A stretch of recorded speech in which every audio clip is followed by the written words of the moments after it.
All right. What's up, everybody? What the hell's going on? Oh, is that you? Hold on.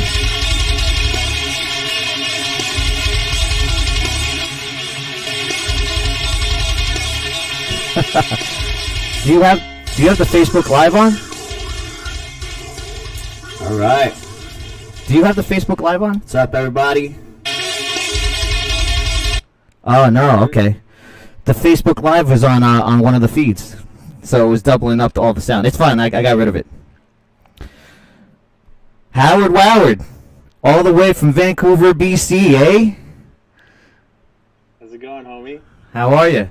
So it's the first ever Blackout Friday, and for Blackout Friday, I have a brand new bottle of Talkin, which we're about to crack open right now. This is the inaugural breaking off of the bottle. We got Curtis Grant hanging out with us. Richard Dicko North from Alberta. Another Canadian. Okay, yeah. I'm from Alberta, actually. Born in Calgary. Born in Calgary? Mm. All right. So, my fellow Canadian here is drinking a fucking Wayne Gretzky beer. Oh, yeah. Check this out. So, I just picked this up at the store. Haven't tried it yet. Number 99. That Wayne is Gretzky fantastic. Lager. It was on sale. A few bucks off. So, I'm thinking it's probably pretty crappy. Right now I'm having a Pilsner. And I'm also double fisting some bean. Damn. Yeah. Getting her done. Cheers, Howard. Cheers, everyone watching us on the stream. Okay. Welcome to Blackout Friday on Talkin Brash. It's the third episode. We're finally live. This is the first live show. I have failed miserably, Howie, on my previous live streams. I tried twice, down the shitter. Well, hey, man, I thought that this one was going to go down the shitter, and not because of you, because of me. Because, my internet service is fucking garbage. My modem is garbage. I thought, shit, I'm going to have to run down to fucking Nim Vin's house and do it there. Right. And, if you want to have him on later, then it's not going to really work. Right. So I was going live and, I don't know. I had done a whole bunch of tests and everything was going fine, and just all of a sudden, OBS is like, oh, your frames are dropping. You're getting, dropped frames. And I'm like, what the fuck is going on, man? So, I tested my internet, and I was getting 1 megabit per second upload speed on my internet, which is I was getting faster shit on dial-up. You know what I mean? So I fucking called AT&T and canceled their shit because they didn't even have a better package. And and the thing is when I moved to Nashville, AT&T was the only service that could provide internet for my house. There was nothing else. So I only had the options of AT&T shitty internet. But now, Nashville's grown to a real city. They have more. They have cable internet now, so my upload speed is now 45 megabits per second, which is, that's cable internet. Thank God. Yeah, you're living in Nashville in the big U.S. of A. I thought you guys would have killer internet everywhere. Apparently not. Apparently not. When I first got here, I was missing the internet in New Jersey so much because I had Optimum, which is another cable company, and it was super lightning fast, fucking probably 50 megabits per second upload speed. I get here and it's just what is happening? What is happening? I can't stream 2 videos at once. The fuck is going on? Because I like to watch multiple hockey games at the same time, or the NFL ticket. I like to watch 4 different screens at once. This couldn't handle it. It was just nope, nothing. You're not watching shit. Well, my internet sometimes can't handle just watching a movie on Netflix, so Well, that's Canada for you. Oh, so fucking Dicko, he said he was drinking a Wendell Clark whiskey. They have Wendell Clark whiskeys in Alberta? I guess so. I gotta drink some more in fucking Alberta. Fucking Richard, dude, Richard hit me up like after my podcast just so he could do a shot with me, like a virtual shot. He fucking hit me up on WhatsApp. He's like, let's have a shot, Loki. He was already hammered. So, yeah, Richard, I'll fucking do a shot with you now, homie. Man. All right. Oh, I got a specific shot glass just for doing shots because I heard we were doing like a drinking game tonight. Right. Check this motherfucker out. That is sexist, Howie. No. My wife picked it out. Perfect. Yeah. Perfect. Yeah. I didn't get a special shot glass. I don't think I own a shot glass in the house, so I'm just drinking out of this mini. It's like a little mini Jar. Yeah, we got this for like so a little while ago. Chris, who came to see us in Vegas, my buddy who texts for Suicidal, he invited me to be part of a bass player's cookbook. And so part of it, we made like a spicy. Do bass players cook? Like, why is that a thing? I don't know. Apparently they do. I don't really, so I just use some of my wife's recipes. But yeah, it was a cool thing, and it's like all the proceeds from the cookbook goes to like Alzheimer's research. But anyways, we made this spicy cocktail, and we didn't have any way to like measure out booze for this fucking cocktail, so like went and bought this. Nice. This titties badass. Titties in a glass. I love it. Scott Banker's on. He says hello. How's it going, Scott? Gary Schmidt says I never looked brasher. Houston is in the house. Fucking yeah, man. If you guys got questions for Howie or me, just fucking leave them in the comments. Howie can't see him, but I can. So, try not to be a dickhead, and we'll get to some questions, and let's fucking party, man. Yeah. You have been doing some secret mission recording. That Nimvin, I talked to Nimvin. He's like, I didn't even know these guys were doing that. Oh, okay. So, are you talking about like the surprise secret recording we did? Okay, so I had this buddy. He's a recording engineer, and right before the pandemic happened, he went to India to go to 2 weddings and a funeral. And then that's a movie. Happened. That's like a movie. Yeah, that's a fucking movie. And so he got stuck there. He couldn't get a flight out for 3 fucking months. He was just stuck in India. Wow. He was just like living out of like his grandmother's house or something, being like, "This fucking sucks." They just kept him there, huh? He couldn't return. Yeah, he couldn't return. So he finally got back. He did his 2 weeks of fucking quarantine, where he was bugging me all the time, being like, "This fucking sucks." Why couldn't he just do 2 weeks of quarantine earlier? I don't know, because when you enter the country, you got to do your 2 weeks of quarantine. It doesn't matter where you come from. Right. Even though he was basically quarantined in India for 3 months. Damn. But anyways, the day that he fucking got out, he went to his recording studio and he's like, "Screw this, I'm drinking, I'm partying," and he's like, "Come on over." So I went over, and there was this live sound engineer I know who he does like a bunch of country acts and stuff. And for those who don't know, when I'm not on tour, I work as a stagehand and a backline tech. So if I'm not playing on stages, I'm building them. And so I know this guy, and he was partying too. And it turns out that he had just left kind of a big band in Canada called the Econoline Crush. He was the guitar player. They were kind of like Canada's Filter. And he had something to prove. So he was like, "Hey, let's look at the new Nimvin record and maybe see what we can do with it." So we had planned to go into my buddy's studio, and we were going to record some drums and some bass and maybe go over some mixes, make the guitar a little bit more badass. And it was pretty fucking rad that somehow he got, I don't know if any Americans know the band Gob. Never heard of them. Okay, so in Canada, Gob's kind of a big deal punk rock band. Okay.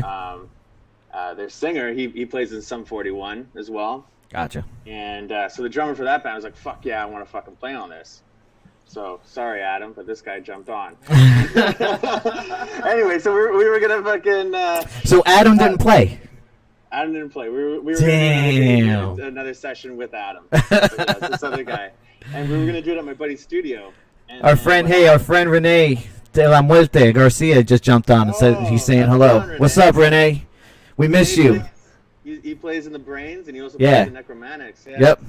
Rad, dude. Renee, I'm a free agent, so if you know of a player, a band that needs a guitar player, I'm in, man. Let me know. I'm a free agent. Actually, Renee and I have been kind of talking about starting something up, so Cool. you never know. You play drums? So I posted the link, LokiGuitarOfficial.com. There, you can see all the socials. My Patreon's up there. If you sign up for Patreon for $5, or if you do a $5 tip on my website, we have to do a shot. That's just the way it's going to work. So it's a $5 tip, or just go for a $5 Patreon thing. We're going to try to build that up. We'll have to do a shot every time. Renee says if he ever needs me in the studio, I'm in. Perfect. I'm a great session player, man. Yeah. Loki, I thrive in the studio. Man. He's the man on guitar, on fucking vocals. He can program drums. He can play bass. He just fucking slaughters. Nimvin, so all right, so go on with Gob, because Nimvin asked me actually to. He wanted to see if I could edit those drums. I'm like, what? Okay, so yeah, so basically what happened was we had planned to go into the studio, and because Adam was feeling a little left out, we decided, okay, we're gonna do 2 sessions with a bunch of songs. So half of it's gonna go to dude from Gob, half of it's gonna go to Adam. And then one day, Chris and I both get a phone call, and we're like, hey, you want to come for a meeting? Bring your guitars, maybe we'll jam and go over the arrangements. So we're like, yeah, okay, let's do it. So we all got together, and fucking Graham, the old guitar player, fucking sound guy dude from fucking Econoline Crush, he was like, he was driving us, and we didn't notice, but he took us to the Armory Studios. Damn. So the Armory is where every single fucking AC/DC record has been recorded since, what's the one that's got Thunderstruck on it? I don't know. I'm terrible with the album names. In fact, they have so many albums that I wouldn't fucking know anyway.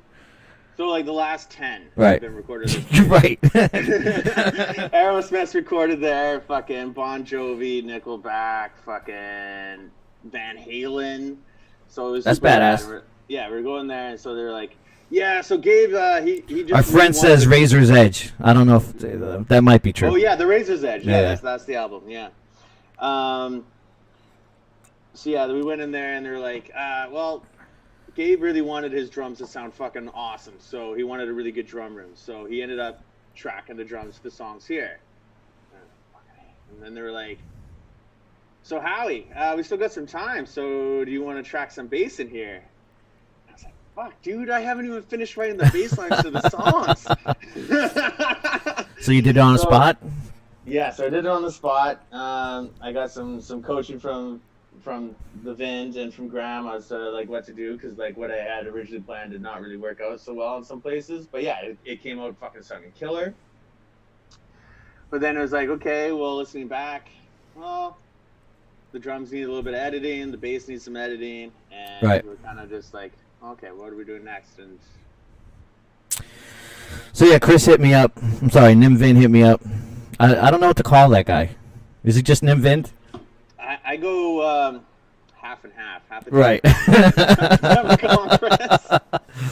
Chris Nimvin. He hit me up. He's like, hey man, I heard you know how to edit drums. I'm like, I do? What is the problem? And then he explained to me, and like what he wanted was not drum editing. Yeah,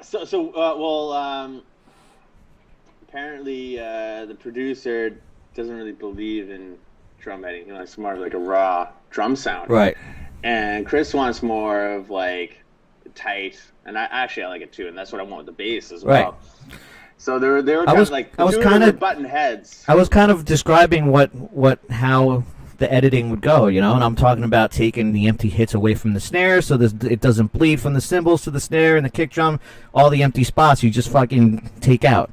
And he's like, I don't know if I want that, actually. I'm like, well, what are you talking about then? Because he was trying to see if he could do it himself. So I explained to him what he would have to do. I'm like, it's not hard. It's just fucking busy work, man. It's just like you're sitting all day in front of a computer screen. All right, there's a little spot there. Take it out. You know. Yeah, he was more thinking of like just kind of like tighten it up a little bit. You know. Yeah. Get rid of the flubs because we were going at fucking, you know, as fast as we could because Armory ain't cheap, you know. Yeah. So, yeah. So basically the two of them were just fighting on who was gonna edit and fix it and how the approach was gonna be. Right. But I guess I've been out of the conversation for a little bit, but I think the two of them have come to an agreement. That's cool. So we can move forward. And some of the new record will have real bass and real drums on it. Right. So this is just a select few. How many is this that you did? So this is just 2, but if this goes well, we might do more. And Okay. then there will be like actually Adam on it. Because as you know, but maybe the people out there don't know, what happened was, you know, Michael stole Nimvin's band and then Nimvin decided to make a record. And the record is great. It's fucking killer. But we were on tour while he was recording, so there's no actual bass or drums on it. It's all like synths and fucking programmed drums. Right. So now we're having a second pass at it and putting bass and drums on Yeah, you guys are a rock band. You need instruments in your recordings. I've been saying that the whole fucking time, dude. But you know what? It sounds great. The synths sound great, and Right. The programmed drums they do sound awesome. Like if you listen to the songs, listen to Sagittarius, it's already been released. Listen to Killing Jokes. Those songs don't have bass or drums on them, but they're good. It's just, but I'd rather have. Like, Yeah. want to hear it. My friend Frankie over here said, "Hey, yo, Gabagool. I love a little Gabagool right now." Fucking remember on tour when Nimvin was recording all these? I thought they were demos, but I guess that those songs became what he released, right? And he's like, I don't want you or Howie to listen to it because. Okay, no, he was doing demos before at that point. Okay. And yes, it's true. Yeah, he was like, he didn't want you to listen to it. Yeah. He didn't want Michael to listen to it. He told me that if I heard the songs, I would quit the band. He's like, I don't want to let Howie hear it. He might leave the band. And you know what? The songs rule. They're fucking killer songs. Right. There's this one song. It's my new favorite song. It's called Phantasmagoraphobia. It sounds like fucking Judas Priest. It's so badass. Like it's Nice. But you know. And that guy wrote that? Yeah, man. I think Chris's first band was like a death metal band. Yeah, or something. I got to get him on just to bust his chops a bit. It's one of the things I missed touring with him and like Nimvin in general was busting Chris's chops. Yeah, you guys, you definitely butted heads a lot. I distinctly remember probably the only time in the history of the sport of shuffleboard that shuffleboard got violent. It did get violent. We almost knocked over a shuffleboard table, bro. Yeah. I fucking grabbed. I grabbed. So Nimvin gets upset at me about the rules. Like he was getting pissed off because he was losing a little bit, and I like to instigate, and like I was taking the sand from the sides of the table and just started sprinkling them on the actual shuffleboard, and Nimvin he was like, "You can't do that.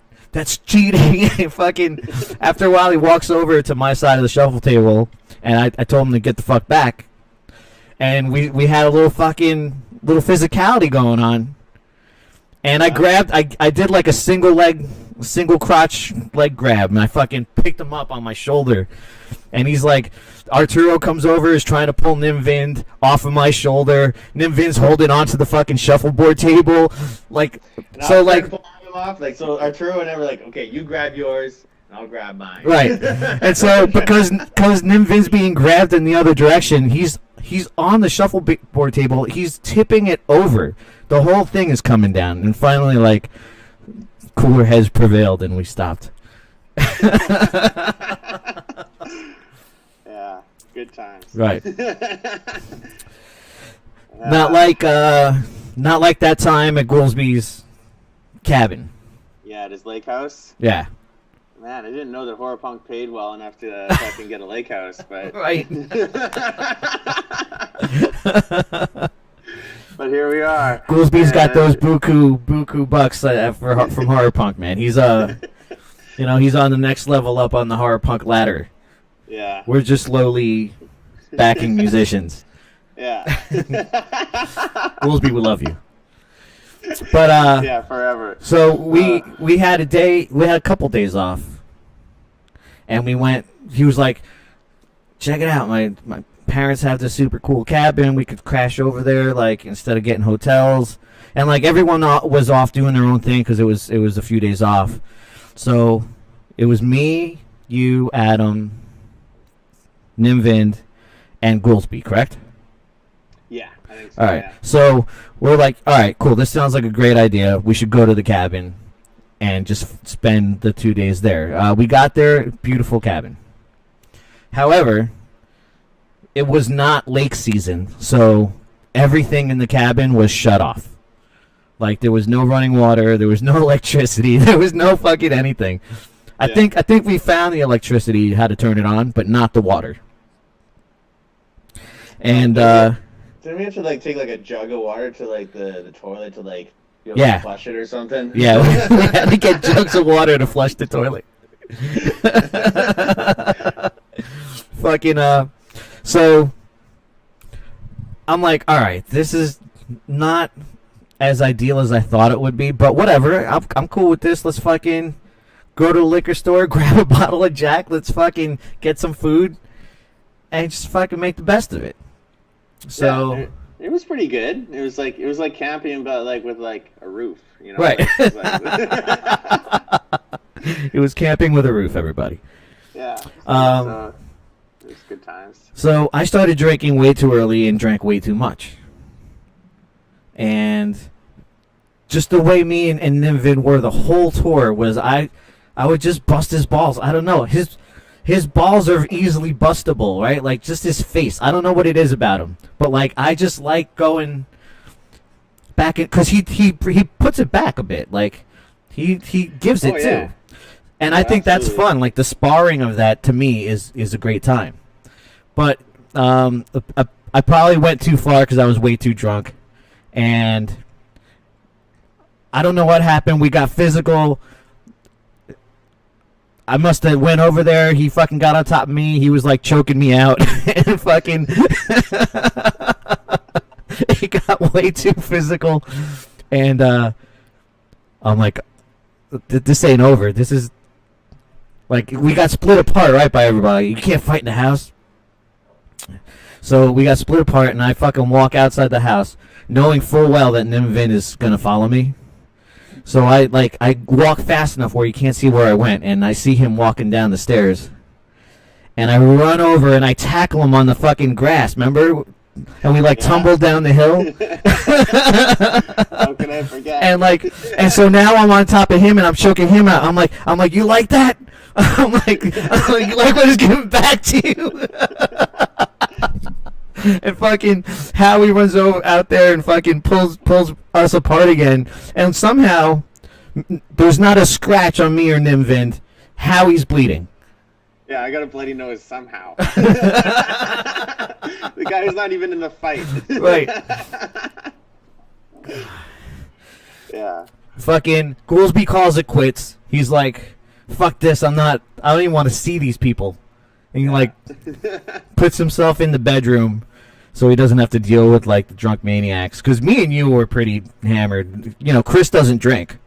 Yeah, Chris doesn't drink, but we were dude, okay, so in Canada, booze is pretty expensive.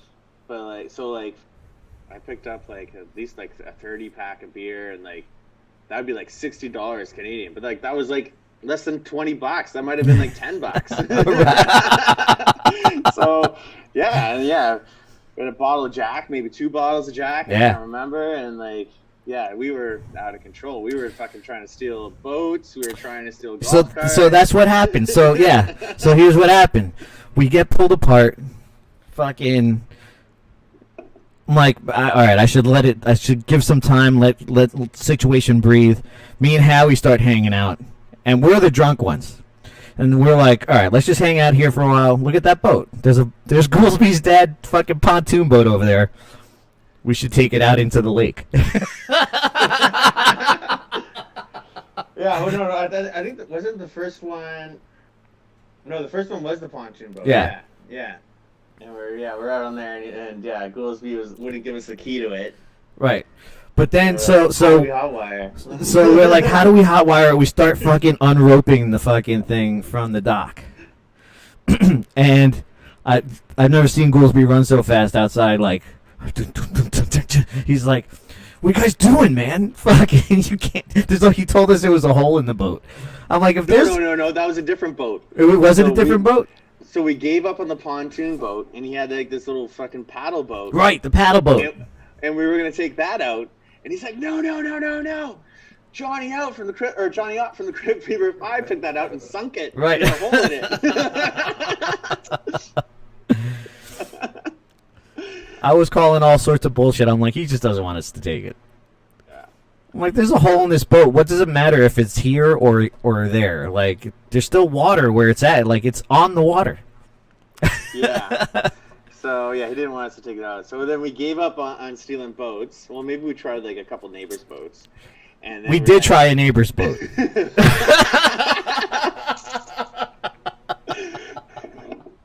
We did try a neighbor's boat. And we're like, all right, man. There's a lot of go-karts around here. Because Yeah. I guess, people come to their lake houses and they don't want to drive their car around. They just get a go-kart for booting around the property. Let's try all those.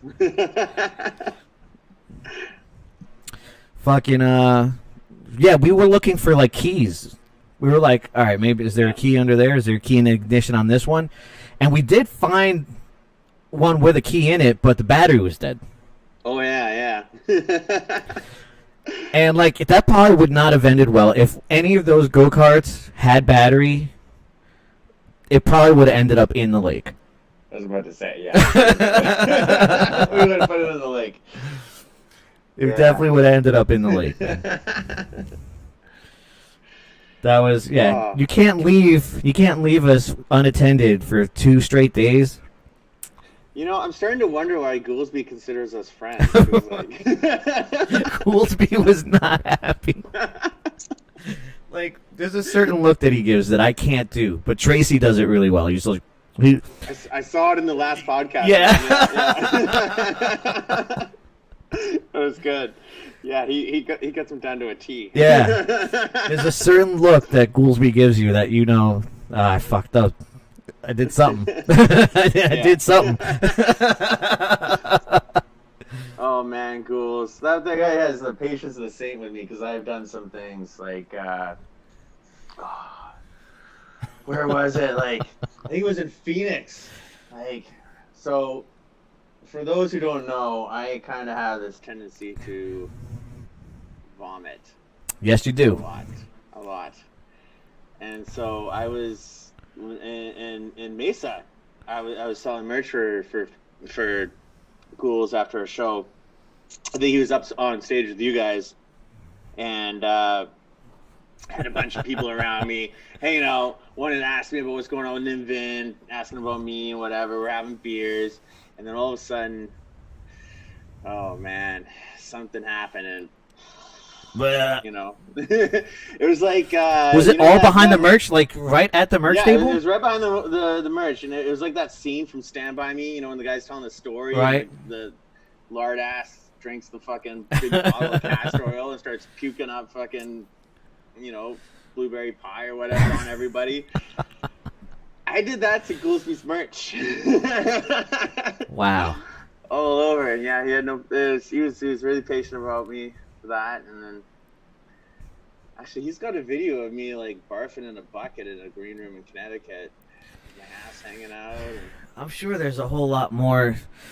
When I started doing my acoustic tour in March, the first show, I should have known this year was fucking cursed right from that first show, because I put my phone down. We were changing the trailer from one vehicle to the next, and I needed to use my phone as the flashlight. So I put it on the ground so I could do the whole trailer hitch thing, and I just forgot that my phone was a light and that it wasn't a flashlight or nothing. And I left it there. And I fucking get in the car, I pull the fucking shit away, and I run over my phone with the trailer. And, Shit. it cracked everything, but, it fucked something up internally. It worked for a while after that, but, it was trying to die. So I get home, COVID happens, I get home, and my iTunes comes on and says, and gives my phone an update without me wanting to do the update. And it bricked my phone. So all the videos and pictures I had were on it that I didn't have backed up. So most of the pictures were backed up to my Google Photos. So they're all still around. So all our shit from Europe and everything we've done, South America, all that shit is still there, but some of the videos are gone. And there's definitely video of you just horking everywhere.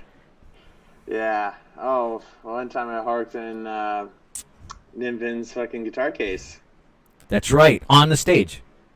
I think that was the same show that I barfed off Ghostbeast merch.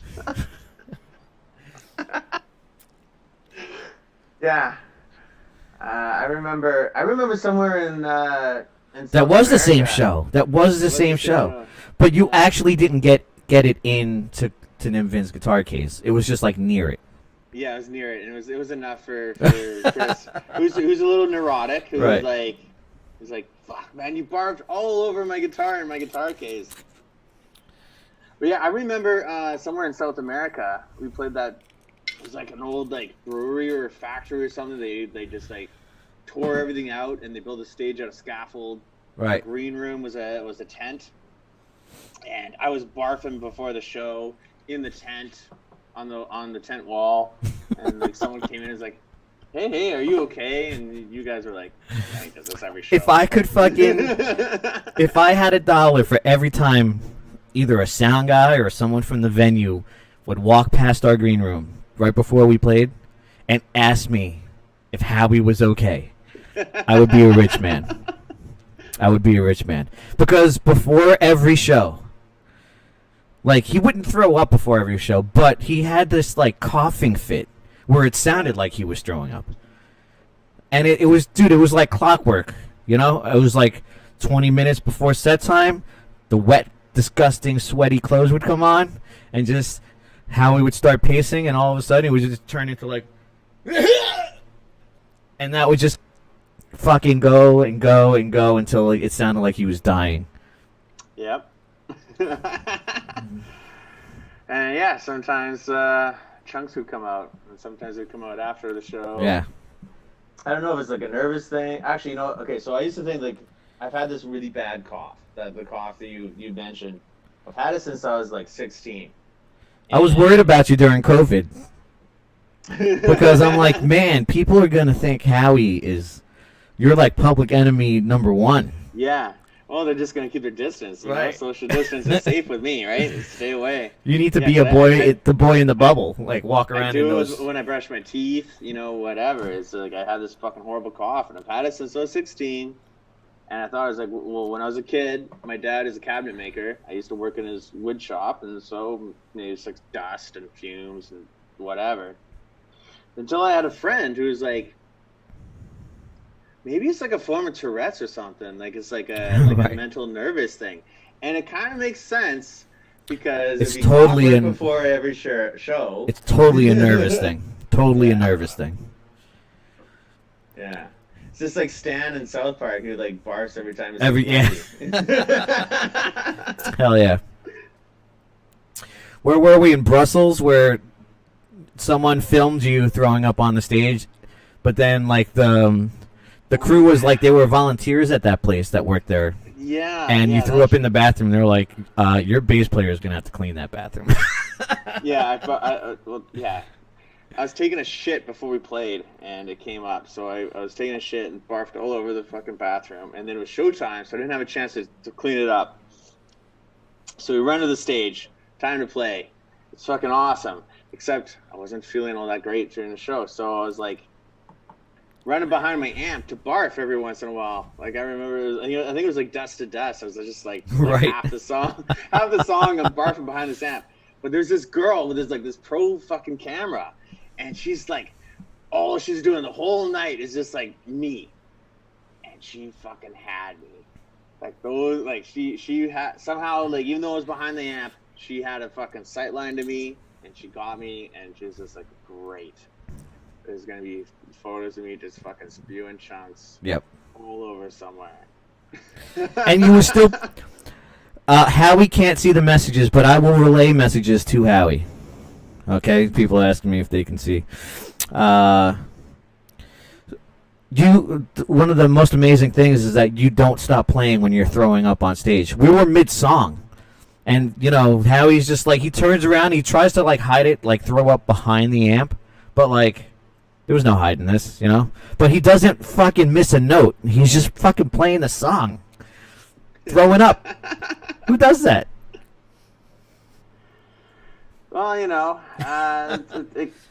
got lots of practice for playing with Nim Vin because, like, I do like the Angus Young thing with him because, like, with my very first tour with Nim Vin, it was like 2010. So like, it's fucking hilarious. Okay, so I joined the band. I get like 20 minutes of a rehearsal before the power goes out at our rehearsal space, and it's like, okay, we didn't touch like a fraction of the songs. All right, we're going out. We're gonna go to Europe, and we're gonna do this tour. And it was like us and Blitzkid and the other and Banana Metallic, and like I didn't even know what horror punk was at the time. So like the shows were fucking like, this was like horror punk was probably at its like, its peak. So the shows were fucking huge. It was awesome. And Nim likes to be center stage. So like I'm on one side, he's in the middle, and there's this huge fucking gap of like 10 feet at least with like nothing. I was like, well, I gotta do something for these people over there. Is this how the Howie Stomp started, and just fucking freaking out? That's how all this shit started. Yeah. So, if you learn how to fucking flail around and not look at your instrument, you can barf while you look at your instrument, or barf and play too, right? So, if there's one thing I miss about playing, it is playing with you.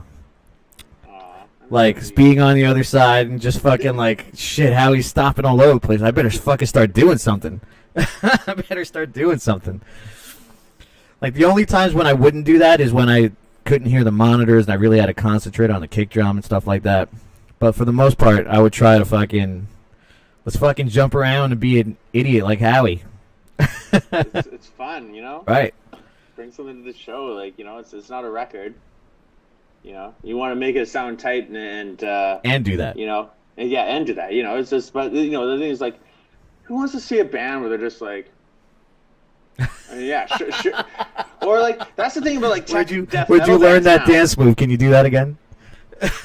But like, okay, so like a prog band or a tech death metal band, they're all like doing fucking crazy shit, yeah, but they're all just standing there, and it's like, okay, well, you know what? I could have saved my $20 and just listened to the songs on iTunes or fucking Spotify. It was like, what's the fucking point? Yeah, what's the point? I want to see a show. Yeah. So I try to give a show.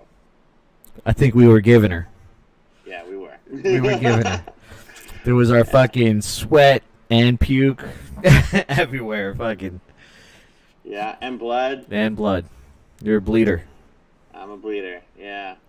Yeah, so that comes from when I first started playing bass. My dad was a guitar player, and my brother was a guitar player. But my dad came to me and he's like, you don't need a pick. Picks are for pussies.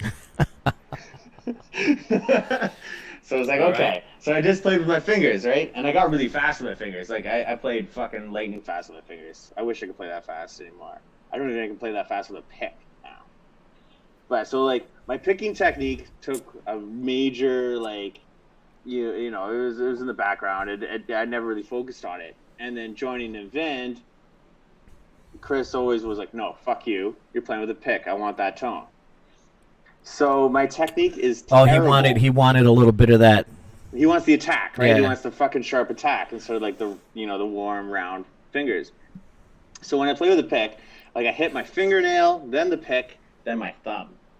It's terrible, terrible technique, and it always fucking rips open my thumb. So Yeah. I'm a bleeder. I bleed all fucking over. Luckily, I play a white bass, so it ends up red by the end of the show. Yeah, there were some gnarly ones. And how would you close that up? Super glue. Super glue. Damn. Yeah. So let's go back in time when you're just a wee Howie. A wee Howie. A wee Howie. What did you do before Nimvent? Lots. What was the band most successful before Nimvent? Okay, well, my most the most successful band before Nimvent was Brit Black. So I answered an ad on Craigslist for this artist who was looking for a lead guitar player, and it was like a touring act. They were signed to a label. They had songs on the radio. I'm a guitar player, but I'm no fucking lead guitar player. I'm a bass player, but I figured, fuck it, I want to get out there. Right. So I did, and it's like Brit Black's kind of like halfway between Joan Jett and Avril Lavigne. Is this where you showed me a picture of you all? Yeah. So like, so I got the audition because the bass player was actually a guitar player, and so we switched. And then the first thing that happened is they took me out shopping, and I went to like this fucking like goth store where they gave me some like girls fucking bondage pants, so I had to wear those. Everything was girl pants. I had to wear fucking eyeliner. I had a black mohawk.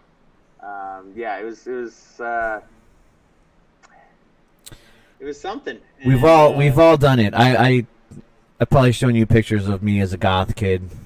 Yeah, you in showed me. that band, my first band. Yeah, you showed me. We've all done the little bit of eyeliner.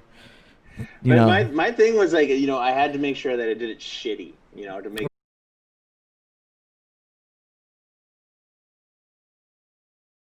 Yes. Yeah. And that was my makeup. Awesome. That's like what I would do. I'd take some eyeshadow and just smudge it and just red. Just like whatever. I look like a raccoon. Right. But yeah, so that band, I answered an ad on Craigslist for a lead guitar player. Go to the audition. There's like 30 fucking guitar players in this rehearsal space. Get the fuck out of here. All playing this one song. And so I do it, and I'm like, yeah, hey guys, well, here we go. I'm not really a guitar player, I'm a bass player, but let's go for it. And then, luckily, those were apparently the magic words, because I got a phone call that night, and they were like, yeah, actually, we want to hire you as the bass player, because our bass player is a guitar player. Boom. And that band I toured with. Why didn't they just look for a bass player then? Idiots. I don't know. Dude, that shit was fucked. Okay, so like, it was the weirdest record label. So they would fine you for bad behavior. Like, I didn't get paid very much. Right. But like, they would fine you a day's pay if you fucked up. So I would get fined. Define a fuck up. Well, I'm about to. Okay. A fuck up would be like if I drank. But it would also be if I didn't drink enough. A fine would be if you drank. Yeah, but also if I didn't drink enough. So how does that work? It was just, I don't know, it was so dumb. This is the place, or like a label that like after a tour, they'd be like, well, how many girls did you bang? How much partying did you do? And it's like, why does this matter? And like, they're like, yeah, it was... The label was saying this. So they wanted you to be more crazy. They wanted me to be more crazy, but also when I was crazy... They were like, you're too crazy. They would find me for being crazy. So basically, they just didn't want to pay me. Right. And so this is how they did it. Just be like, well, you're not doing enough. Oh, you're doing stuff now? Fuck you. But yeah, it was cool, though, because I was touring. The first tour I did was across country, headlining in a van. And then after that, I was in a tour bus. We had songs on the radio. I was in a music video that got, like, heavy rotation on, like, MTV. Word. Much Music here in Canada. It was rad. We did the entire Vans Warped Tour, and for a Canadian band, you never do like the entire 56 dates of your first time. Fucking Kevin doesn't let you do that. But Right. we did it. And, That's awesome. Yeah, we did some super rad shit. It was like touring with Michael in the sense that like when I was in that band, we just were on the road all the time. So like I was living in Victoria where I grew up, and then I had to move to Vancouver to be with the band. My brother, he moved to Vancouver at the same time, and it kind of just worked out that I'd go out on a 2-month tour, be home for like a week, so I could just crash on his couch, and then I'd go out for another month or 2 months. I mean, one time they said I was going out on a 2-week tour, and it turned into a 5-month tour. They just fucking kept adding on shit after shit after shit. But I was 20 years old and I was loving it. It's like, I don't care that I'm not getting paid. I don't care that I'm wearing girl pants I'm doing fucking stuff. shitty makeup. Yeah. I'm playing these songs that I fucking hate, but whatever. I'm fucking out here. I'm doing this stuff, you know, doing Warped Tour and fucking hanging out with Paige Hamilton. That was awesome, you know, like stuff like that. And it was pretty badass. And I got to say that through that band, I have made every connection that has carried me on through the rest of my life. So like we toured a lot with this artist who's really big here in Canada called Biff Naked. Right. Her drummer at the time, Scotty Sex. I've been in a few bands with him. He's thrown me a shit ton of session work. So nice. And during that time, I also met this band by the name of the Vincent Black Shadow, and we would share a tour bus. And the bass player from that band, that was a dickhead. He went by the name of Nim Vin. But here's the thing. Back then, Nim Vin partied. Yeah.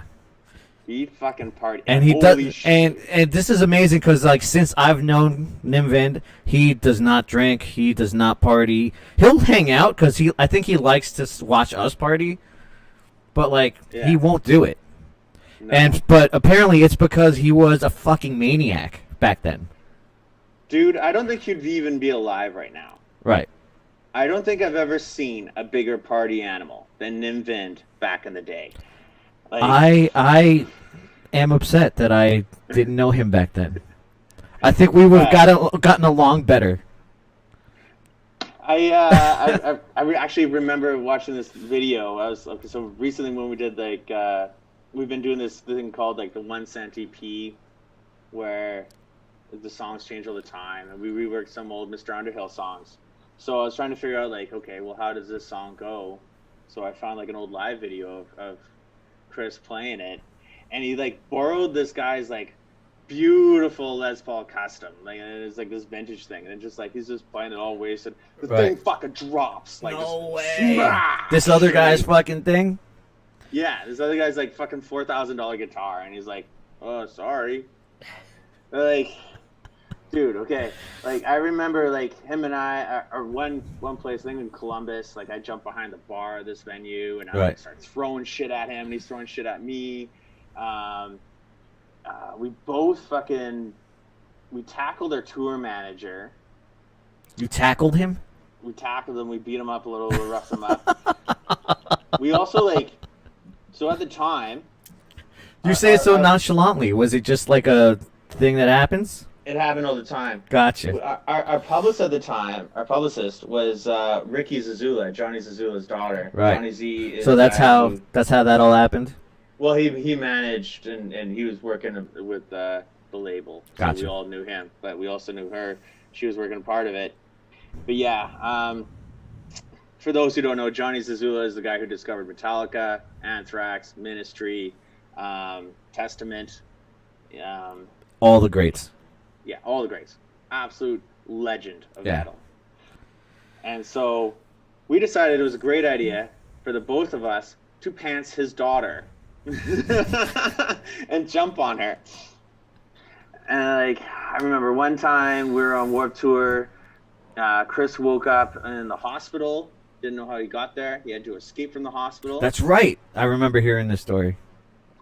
One time he started a fire on the tour bus. The beauty thing about like touring with the Vince Black Shadow and Chris is like whenever something horrible happened, and whoever would be like, the bass player did it, I could always be like, it wasn't me, it was the other bass player. And, like, I gotta have Chris on here for like an episodic. I need to have him more than once. Like maybe do like a bi-weekly thing until he's done. You do, because he's hilarious. He's got a million fucking stories. Yeah. And he's got all the jokes. Dude, I don't even know why he let me in his band. I remember If I did a bi-weekly thing with just JV, and then the other bi-weeklies with Nim Vin, I could do a show for like 2 years. Yeah. Constant stuff.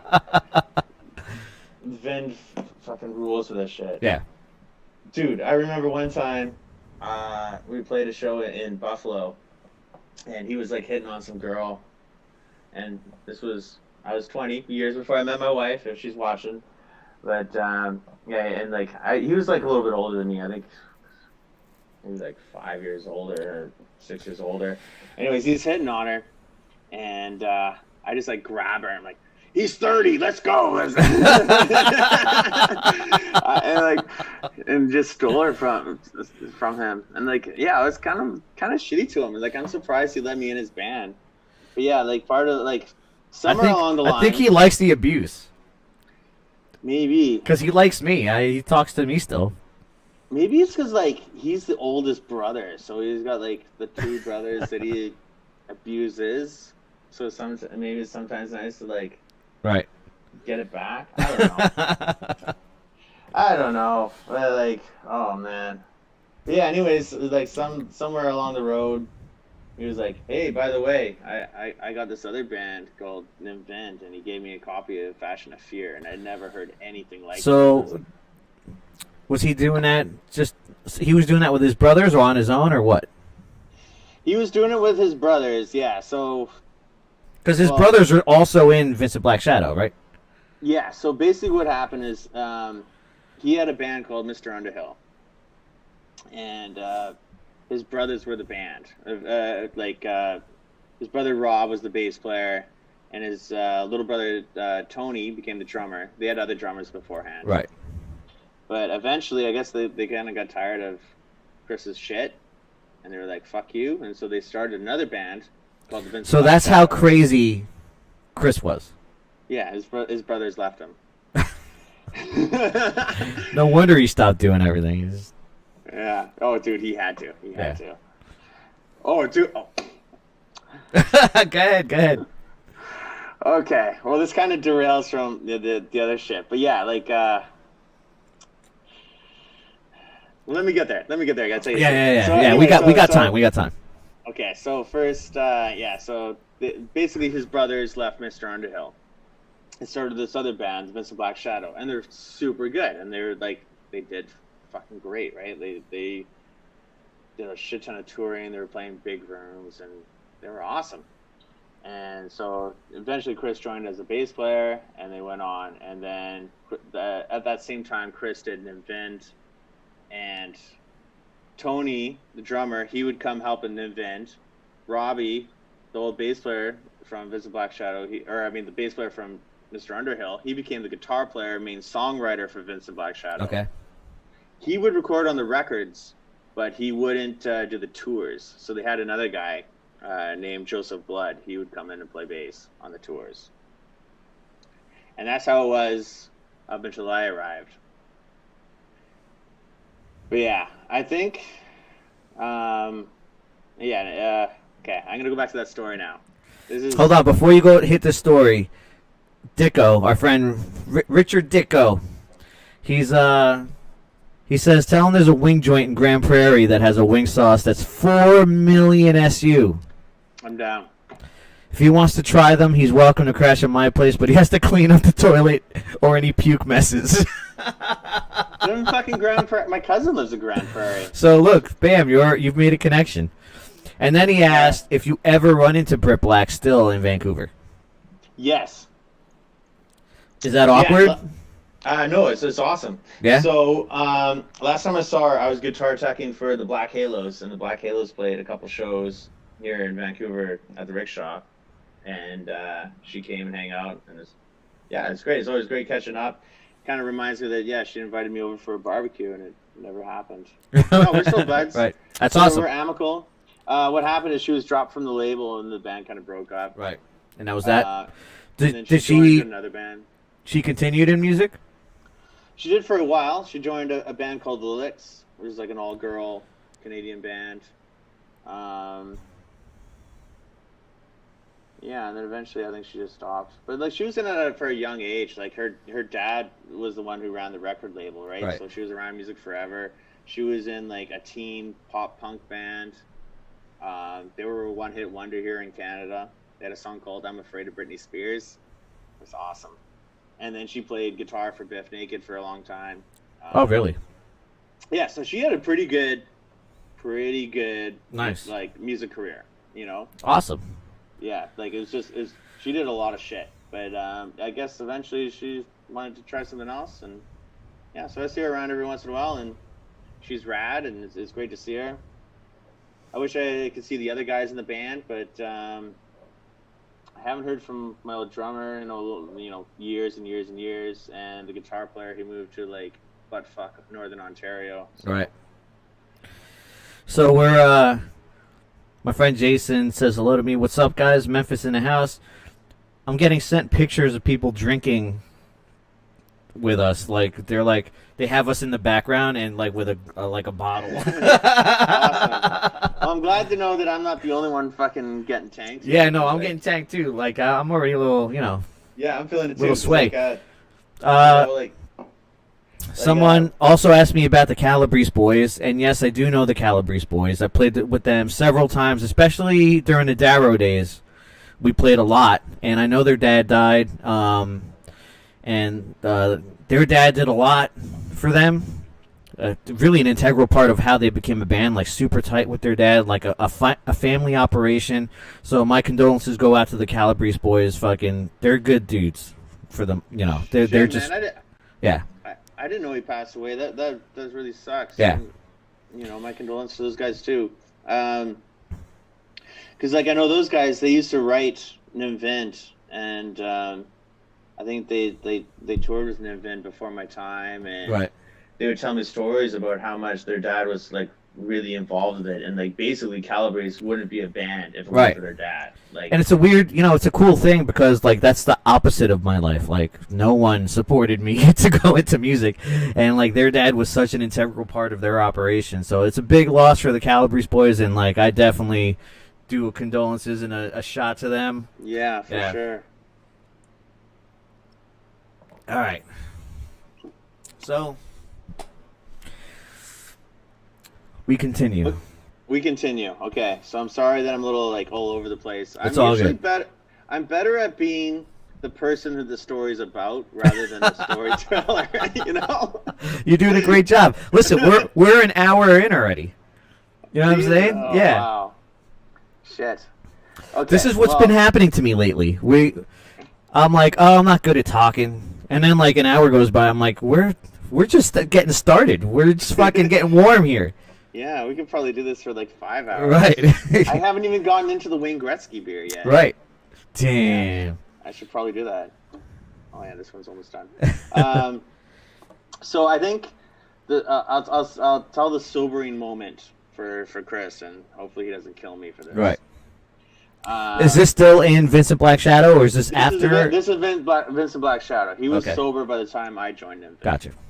And it's because he set fire to the tour bus one time.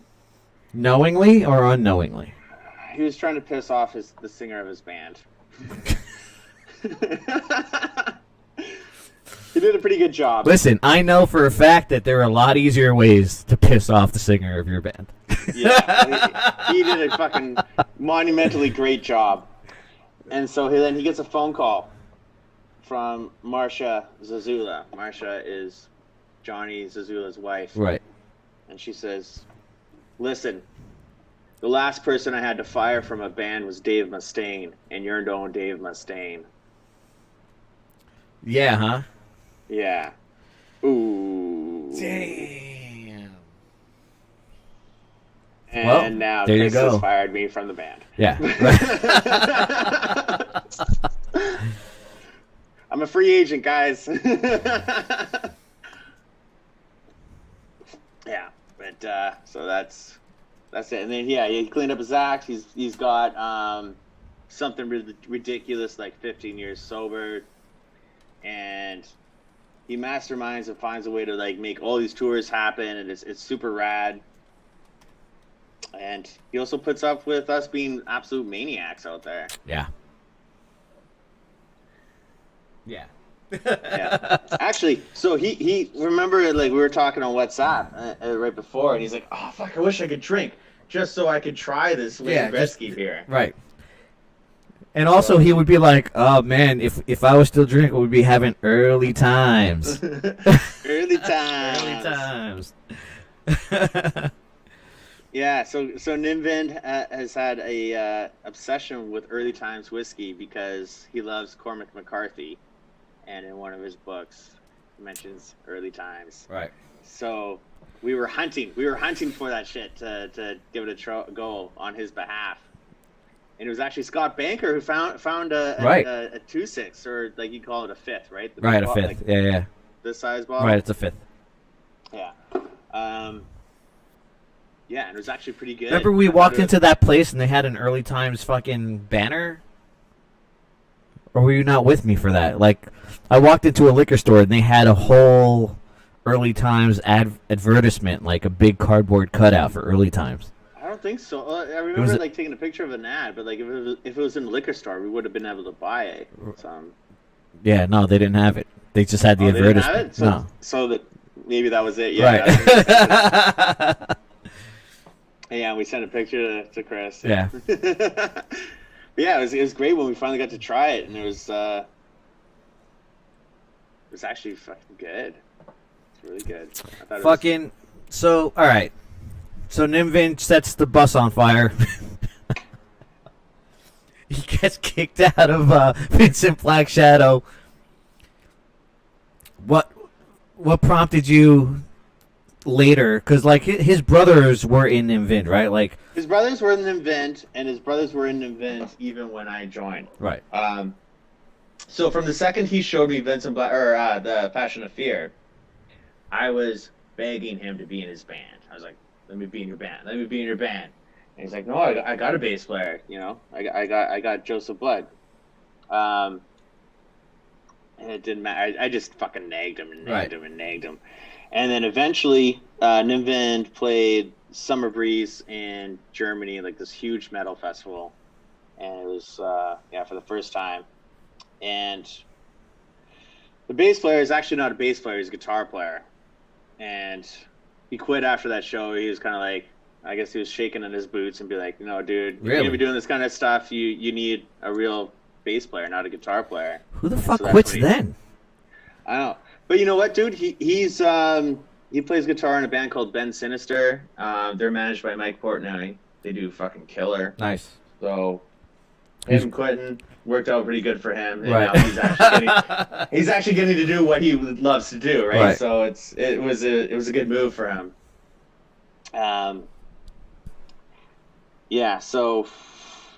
he quit, that's when Chris came to me and he was like, "Hey, you want to be in the band?" And like, finally, after years, yeah, I'm ready, man. I know all the songs. Okay, good, let's go. And then we had one rehearsal before a tour, and the power went out of the rehearsal space 20 minutes in.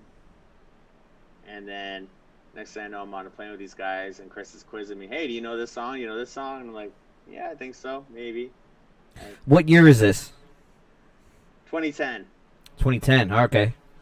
2010, yeah. And then we went on, Hell Nights with Blitzkid. It was my first time ever hearing Blitzkid, first time hearing that is when I found out there was a thing called horror punk. Right. Oh, so you didn't know there was a community about... No. Right. So, before joining Brit Black and doing like the pop rock thing, I was a metalhead. Every band that I was in wanted to be at the gates. And I like punk. Who wouldn't want to be at the gates? Right. Yeah, exactly, right? I like punk. I had a lot of friends who were punk rock, and I like the Misfits. But but like that's kind of where it ended, was with the Misfits. Right. You know, I didn't know of any other horror punk bands at all. In Germany, you got a full taste then. I got a full taste, and it was like we were playing places that were like, you know, 500 people. Like they were big. I was like, holy shit, this is like this is actually something. This is awesome. And like, dude, I remember playing this festival called Wave Gothic Treffen, and there's like 3,000 people watching them then, and they're singing along to the songs, and it's like, fuck, I don't even know the words of the songs. I'm playing bass. I don't know the words, but these people do. This is awesome. And it's like, it's like, wow, this is actually a thing. This is awesome. So it was rad, but I still don't consider myself a horror punk. I don't really have much knowledge. Right. I know you guys have talked a lot about Mr. Monster. Well, you know, the weird Monster, but I've never even heard a song. The weird thing is that the Misfits are the genesis of horror punk, right? But like, as far as the underground scene, I would say a lot of people credit Mr. Monster for starting the underground wave of things coming up, and I would have never have guessed that when I was in the band, right? I would have never I didn't know I was doing anything cool or special. I just, here we are, we're doing it, you know, and back in those days, like the internet wasn't what it was now. Like you didn't know that the Calabrese boys were doing things in Phoenix, or you didn't know that people were doing things in Canada, and I didn't know about the German bands and even Blitzkid. We didn't know that fucking Blitzkid was doing stuff like that. We were just in our own little bubble. This is what we do. This is how we're gonna do it. And Mr. Monster eventually became like a thing that people revere, especially that first record. And unbeknownst to me, man, I was just trying to play music and like, you know, break my teeth into the industry and stuff like that. I didn't know either. So. Yeah, man. Yeah. Yeah, it's crazy. But like, we'd come back from these tours, like, cause like basically for the most part, Nimvin just tours Europe, and we'd come back to Canada. Like Vancouver's really isolated, so like. If we're all of Canada is really isolated. Yeah, it is. So like Seattle's 3 hours away, right? But you got to pay for a work visa to go down there or sneak across, and I'm too old to do that anymore. Yeah. But or you drive 12 hours to the next major city, which is Calgary. Is it 12 hours? Yeah, it's like 12 hours. Jesus. So it's fucking nuts, dude.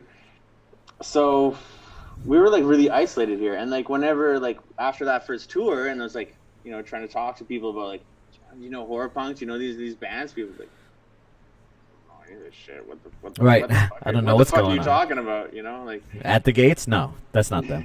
Yeah, metal's huge out here. Yeah, lots of friends are into metal, and then like, yeah, I became actually I think I'm more of like a punk rocker now than I'm a metalhead. But right. That changed, but like even with the punk community, like I know one guy who's heard of Blitzkid. And then other than that, it's like nobody can name anybody other than the Misfits. Yeah. You know? That's normal. I mean, you run into that all the time. Yeah, but then, you know, like we tour the States and like there's these pockets like on the East Coast there. It's like, no, the shows are fucking rad and there's this awesome community. And like, you know, obviously Europe's fucking insane. And also like, there seems like a really good scene in California. So you joined the band in 2010, you say? Yeah, 2010. So then we must have played a show together when I was in Darrow.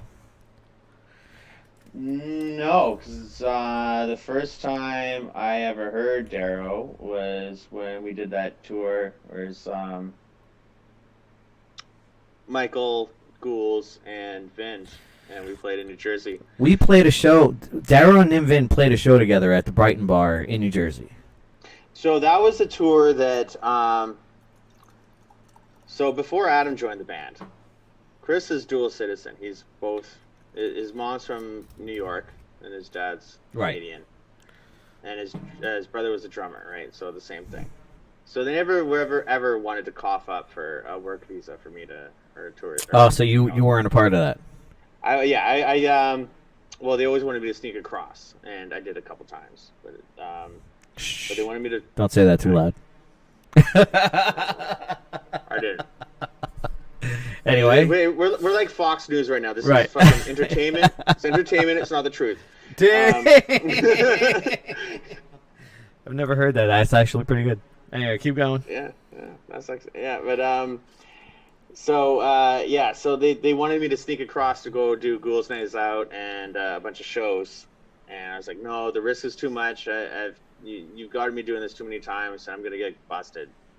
You know, there's only so many times you can cross the border and be like, oh, I'm gonna go visit my friend who I've never met, Right. and I'm going by myself and I have nothing because you guys have all my stage shit and my instruments because you can legally cross. Yeah, this isn't sketchy at all. No, so not at all.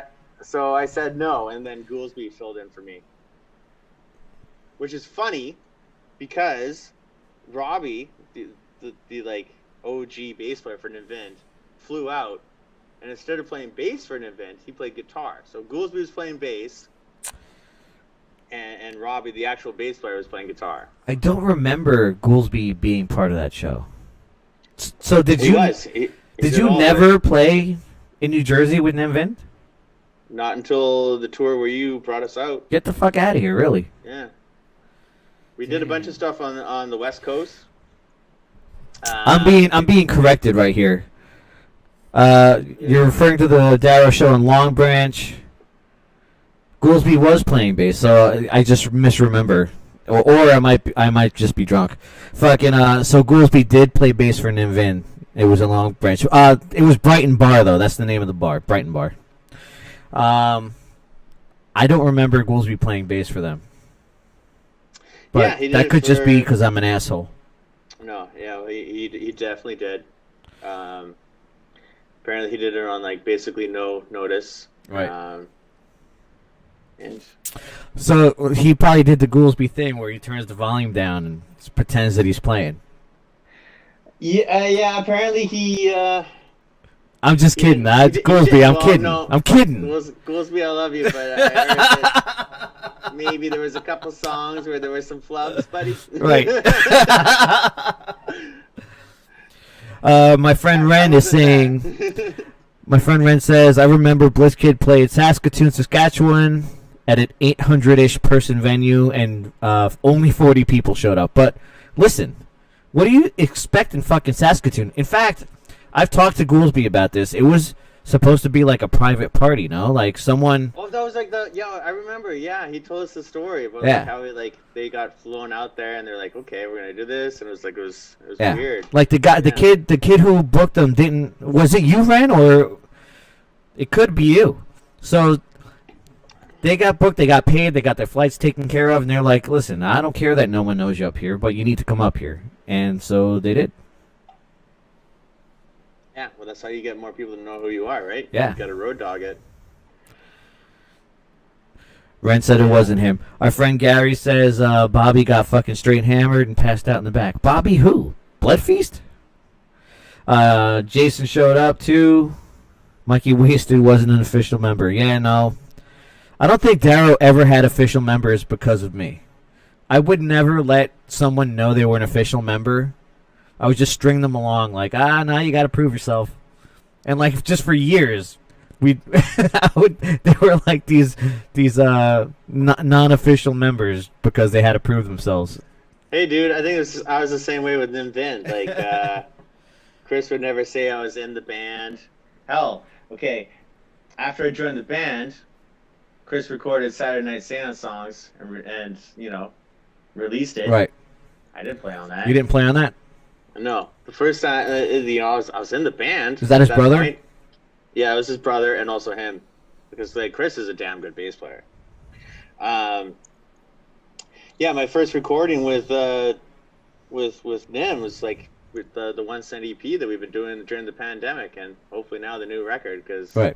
the shit was going on, yeah. Even though I've been in the band for fucking 10 years.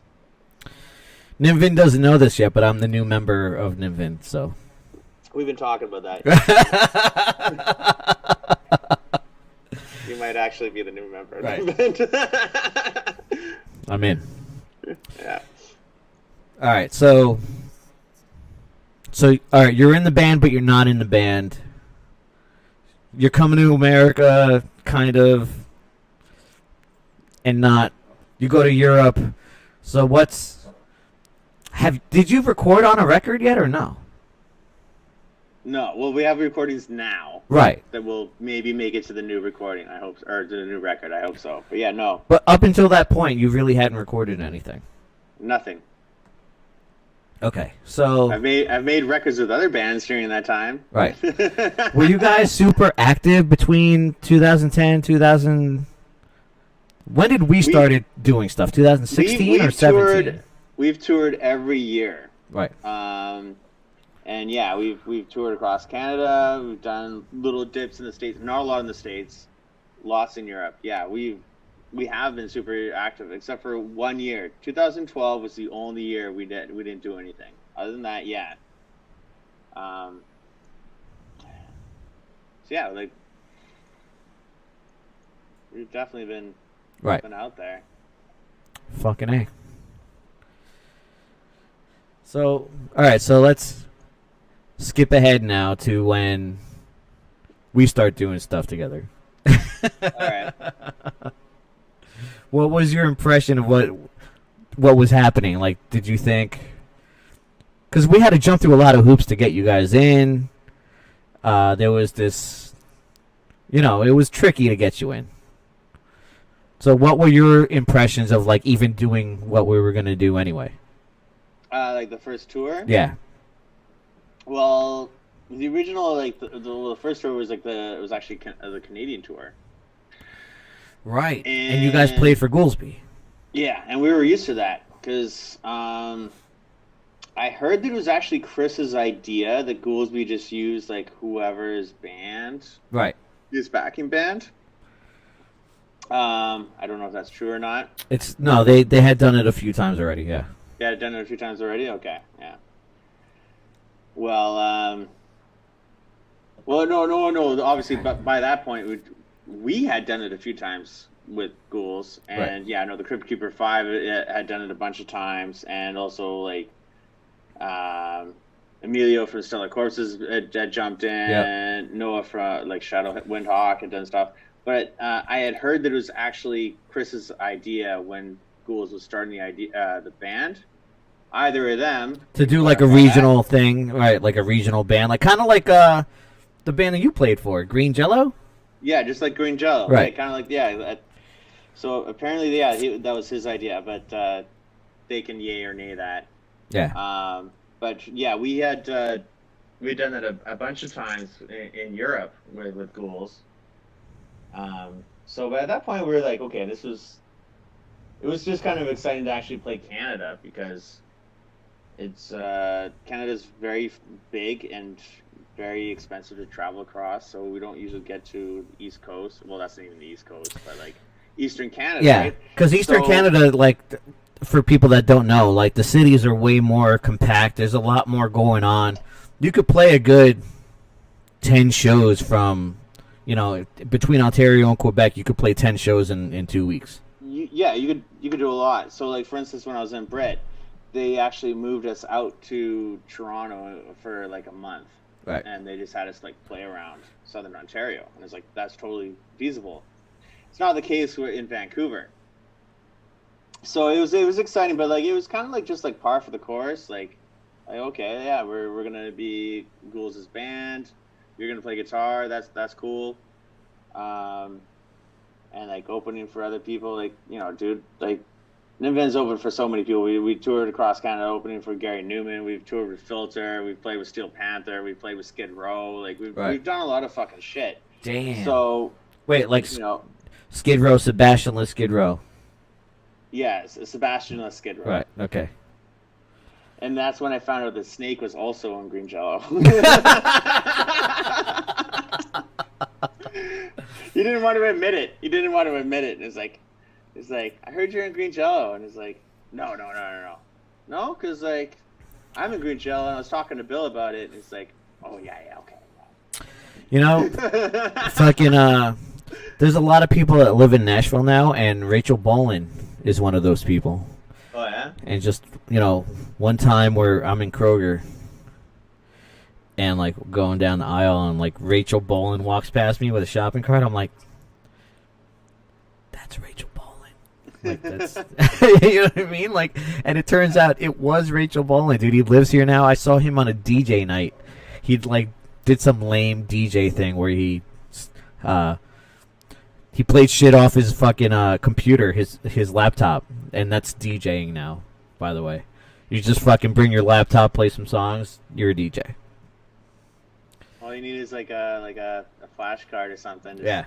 You don't even need your computer. But I was at Kroger and fucking in the meat section getting burgers, and like there's Rachel Bolan. I'm like, that's Rachel Bolan. You know what I mean? Did you like creep his like shopping cart? Be like, what's Rachel, what's Rachel Bolan eating? What kind of teepee does he like? Right. I didn't. I was too already nerded out to peep it. You know, because Skid Row for me is a big deal, dude. I'm a New Jersey kid. They're a New Jersey band. I know Sebastian is from Toronto, but the rest of them are Jersey boys. And you know, for me, 18. Someone wrote 18 in Life. Fucking Skid Row was everything. I actually got busted when I was how old am I in 91? 12 or 13? 12 or 13ish. I got arrested for stealing Slave to the Grind from Kmart. I got busted by the cameras, and like the cops did the whole scared straight thing, right? Like where my stepdad picked me up from the police station. They yelled at me, told me how bad it was, and I was like, yes sir, I understand that everything I did was bad. But meanwhile, I had like street hockey pucks in my pants that they never found. Like I had all sorts of other shit on me. Right? But they're like yelling at me because they only caught me for this Slave to the Grind. They caught me for this. They're like yelling at me. I'm like, yes, sir, I understand stealing is bad. And then I walk out of there with all this other stolen shit.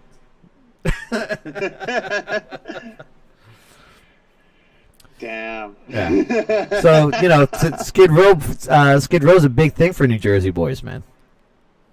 Yeah, like for me, I had never really heard much. Nim's a big Skid Row guy, right? So he got like when we had the show, he was like all stoked about it. I'm like, fuck yeah. And so then I checked him out a little bit. I was like, yeah, this is fucking bitchin', dude. At that show, fucking Snake and Scotty Hill had this fucking killer guitar battle, and it was it was so badass. Yeah. Who would you say won? I'm gonna say Scotty Hill. Scotty Hill's a badass. Yeah.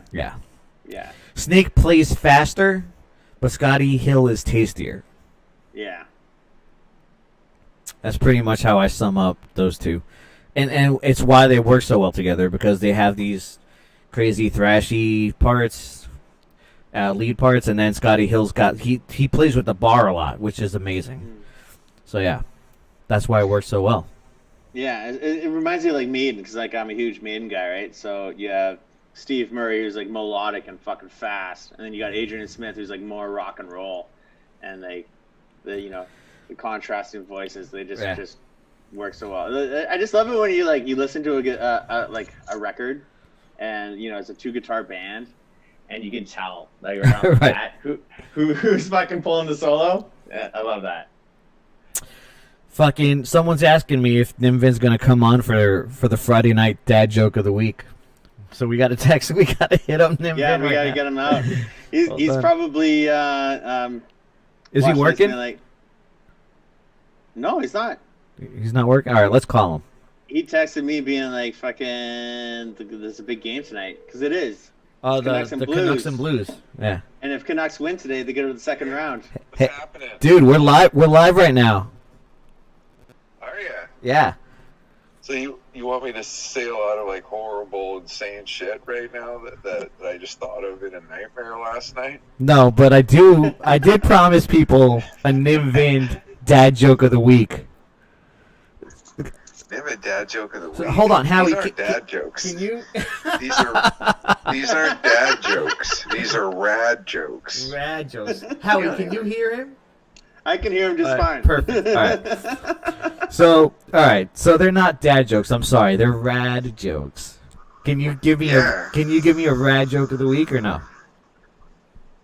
Well, they're true stories, Loki. These aren't even jokes. What makes them so funny is the true realism that hits you in the face like a banana peel when you get to the end, you know? Got you. I understand.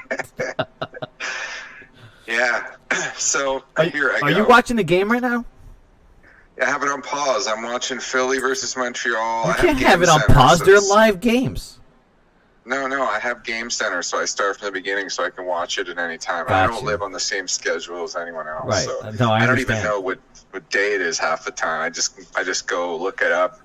I know that it's 3-2 in the series, and I win either way, because if Montreal wins, I think that's cool, because that coach, like, that whole thing is so weird. Have you watching what's going on? Sorry, I forgot we were live.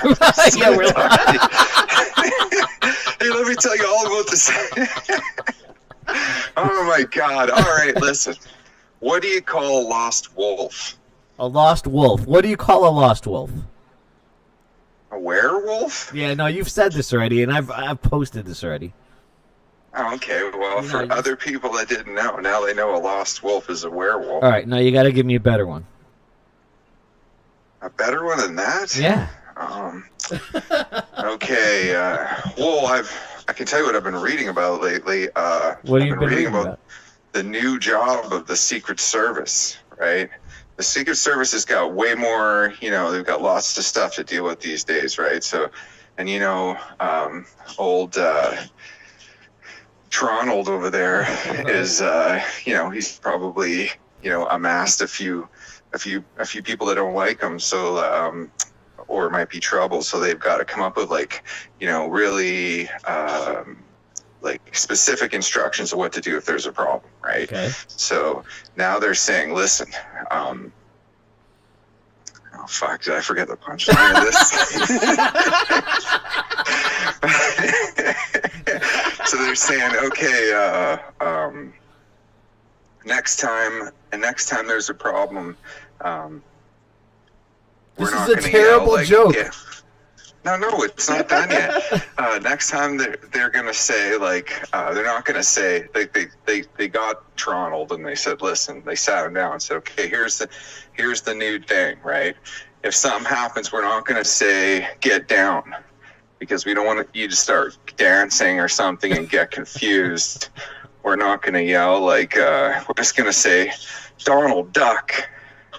Damn, that is a dad joke. You're right. It was a very long dad joke. Ask him about the I'm surprised it wasn't longer, man. I started getting another train of thought, but I missed it. We actually dropped viewers. We dropped viewers since you started telling this joke. People are like, we're out. They're out. Me and Howie were doing just fine, and you started telling this joke. People started dropping like flies. Well, okay. What was the listenership like when I was talking about the Montreal hockey game? It was. Do you have the numbers? We were doing great during the Montreal talk. We were great, and then you started telling this long joke. It just plummeted. You're bad for ratings. Okay, well, I could have told you guys that. I probably already told you that multiple times. Right. You know what I mean? Like driving next to you in a vehicle and turning to you and going, every once in a while I think to myself, maybe I'm the problem. So, listen, because you don't know what day it is ever, this is why I can't have you on the podcast. All right, Nimvin, you're up for next Friday. You just told me that. You just told me no one wants to hear me on the podcast. They're tuning out in droves. No, it's just that joke the joke was terrible. Look, even Howie left. Howie left his fucking. He's not there on screen anymore. He just fucking bounced to go to the bathroom. So now you got to hang out with me for at least 2 minutes. That's because he's got a small bladder. That's not my joke. Right. It's Howie's notoriously small bladder. I don't actually even know if that's true, but I can only imagine, right? I hope you don't mind, but we were talking about, I was getting a history lesson from Howie from his time touring alongside Vincent Black Shadow to him joining Nim Vin. Yeah. So like, there's a lot of history going on here, and you're involved in some of that. Okay. What do you think about What that? did he? I think it's pretty cool. Yeah. Me and Howie go. Our first meeting was on a tour bus. Like, that was how I met the guy. And then we had to make a pact because we were getting fined, and like, I think I was kicked out of the band like probably 30 times. He talked about the fines. I don't understand the fines at all. Oh, neither did we. That's why we kept getting them. You know what I mean? If you don't understand the rules, you just keep getting these fines going, well, what's this for? Who cares, man? You know what I mean? At some point, when you have no money, the fine doesn't matter anymore, right? You're like a homeless person walking around. Like, that's why no one gives a homeless guy a ticket, or they shouldn't. Right. You know, what's he going to do? You know, like, He ain't gonna just pay going to it. laugh at you, right? He's got a power over you. We also talked about the story, the lake house story. I hope you don't mind. Well, you probably told yours. No, we were very fair. We were very fair. I said I was super hammered. I said that I probably got out of line, and you got a little upset. Probably. Oh, man. I told that story not too long ago, too. I'm like, yeah, I remember him going around the room just giving everyone a hard time. And then finally I was just like, all right, I'm just going to have to be like... Listen. Like a road, you'll like get a your road spike to stop the speeding car here, man. Just You'll- throw me down the road. He'll drive over me. His tires will burst. You'll get your version of the story in next week, because you do remember you're supposed to be on with me on Friday, right? This next Friday? Yeah, this next Friday. Like, today is Friday, Shit. so next Friday you're supposed to be on with me. People don't know that, so we're breaking news right now. Nim Vin is my special guest on next Friday. If anyone has the time between now and next Friday, please send me a message so that I don't go to space in between and completely like, what? You know what I mean? Right, got you. I'll But send I you. don't- I'll send you plenty of messages, bro. Let me ask you a few questions. Go How ahead. you doing? I'm doing great.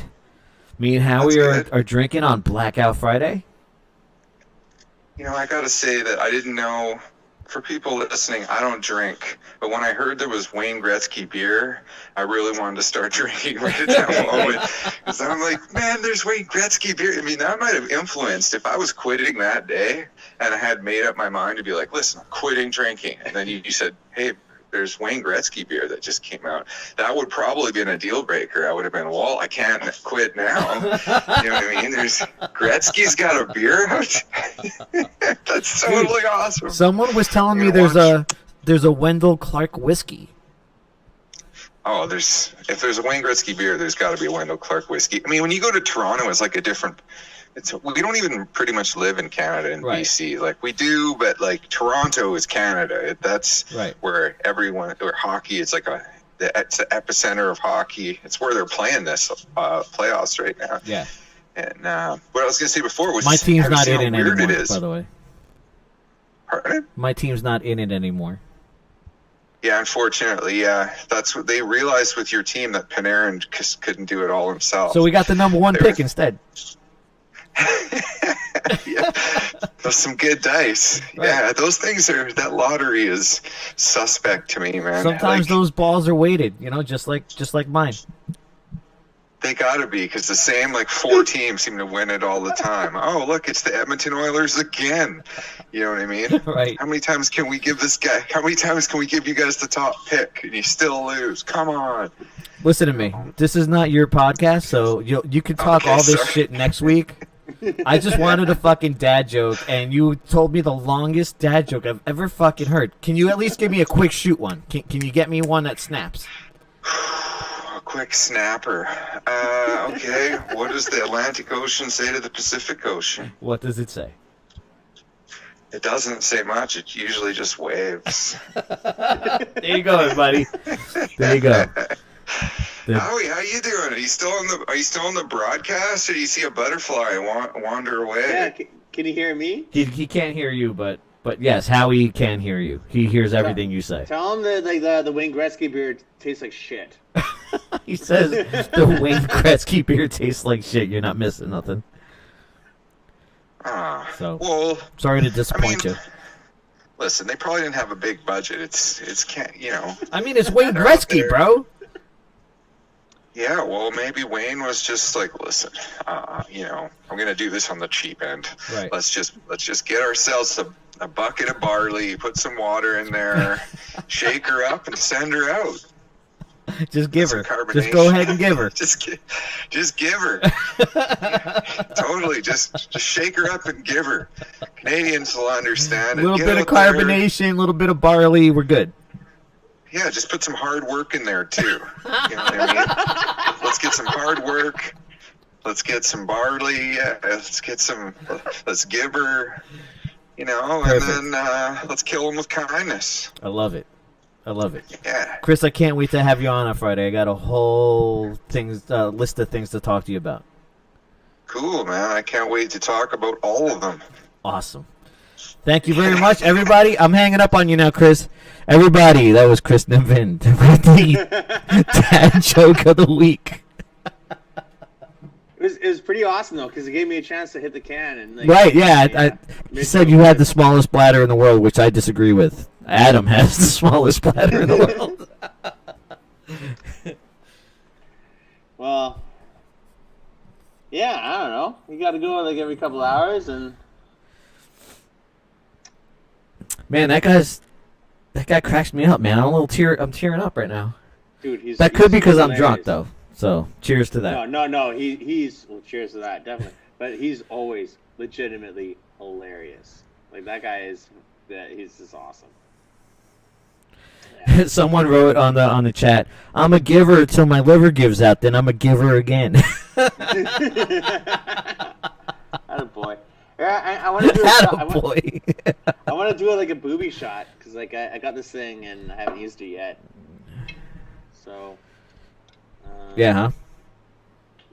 Can we get like all the viewers to do like a drink with us, maybe or something like that? Yeah. Hey, viewers, we're about to do a shotto. You guys should send in pictures of your shots. Yes, please send us pictures of your shots. Put them in the comments. We'll go up there and I'll post them. I'll repost them. So we're doing a shotto. Cheers, guys. Thank you for joining us. It's been a fun show, dude. Cheers. Yeah, it's been great. Cheers. Ah. Yeah. Ooh. That ain't that Wendell Clark whiskey, but it's all right. Yeah.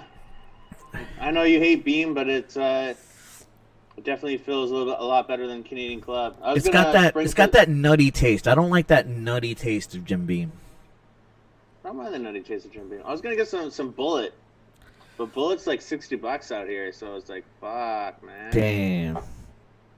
Someone's asking this is a Canadian question for Howie. Is Giver like a nationwide thing, or just from Fubar?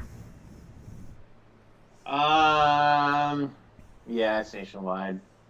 So Giver is a nationwide thing, Gary. There are definitely like it's like the States or like anywhere else. We have our areas with our own slang, accents, and whatever, and we make fun of the others, right?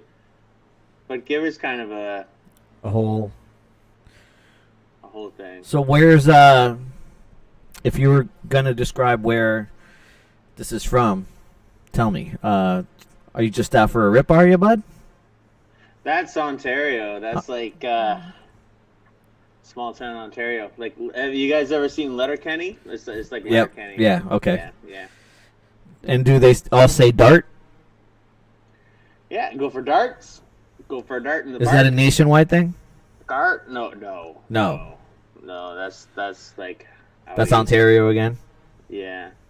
Out here, people will say it to like make fun of. Those birds. Right. Yeah. Oh, unless they're like transplants, we got lots of that. Cause like Vancouver's like it's a big city, like so. In Canada, we only have 3 big cities, right? So we have Toronto, which is kind of like our New York. We have Montreal, which is which is like Paris, but it's shittier and cold and Right. Fuck terrible. those people. No, I'm kidding. I love Montreal. It's awesome. It's full of strippers, poutine, and people who will steal your gear. You're not wrong. Yeah. You're not wrong. Yeah, and then we got Vancouver's kind of like our Los Angeles or LA, but it's basically Seattle. Do you remember when we played the Piranha Bar in Montreal? We played there twice. Do you remember the first time? The first time we got in a car accident. Right. That's kind of where I'm getting at. Can you please describe the car accident, sir? Can you describe all the events leading up to the car accident and then the car accident and then going to the show? So, we were in the Goolsby mobile. Goolsby had taken, he did a fucking great job of this.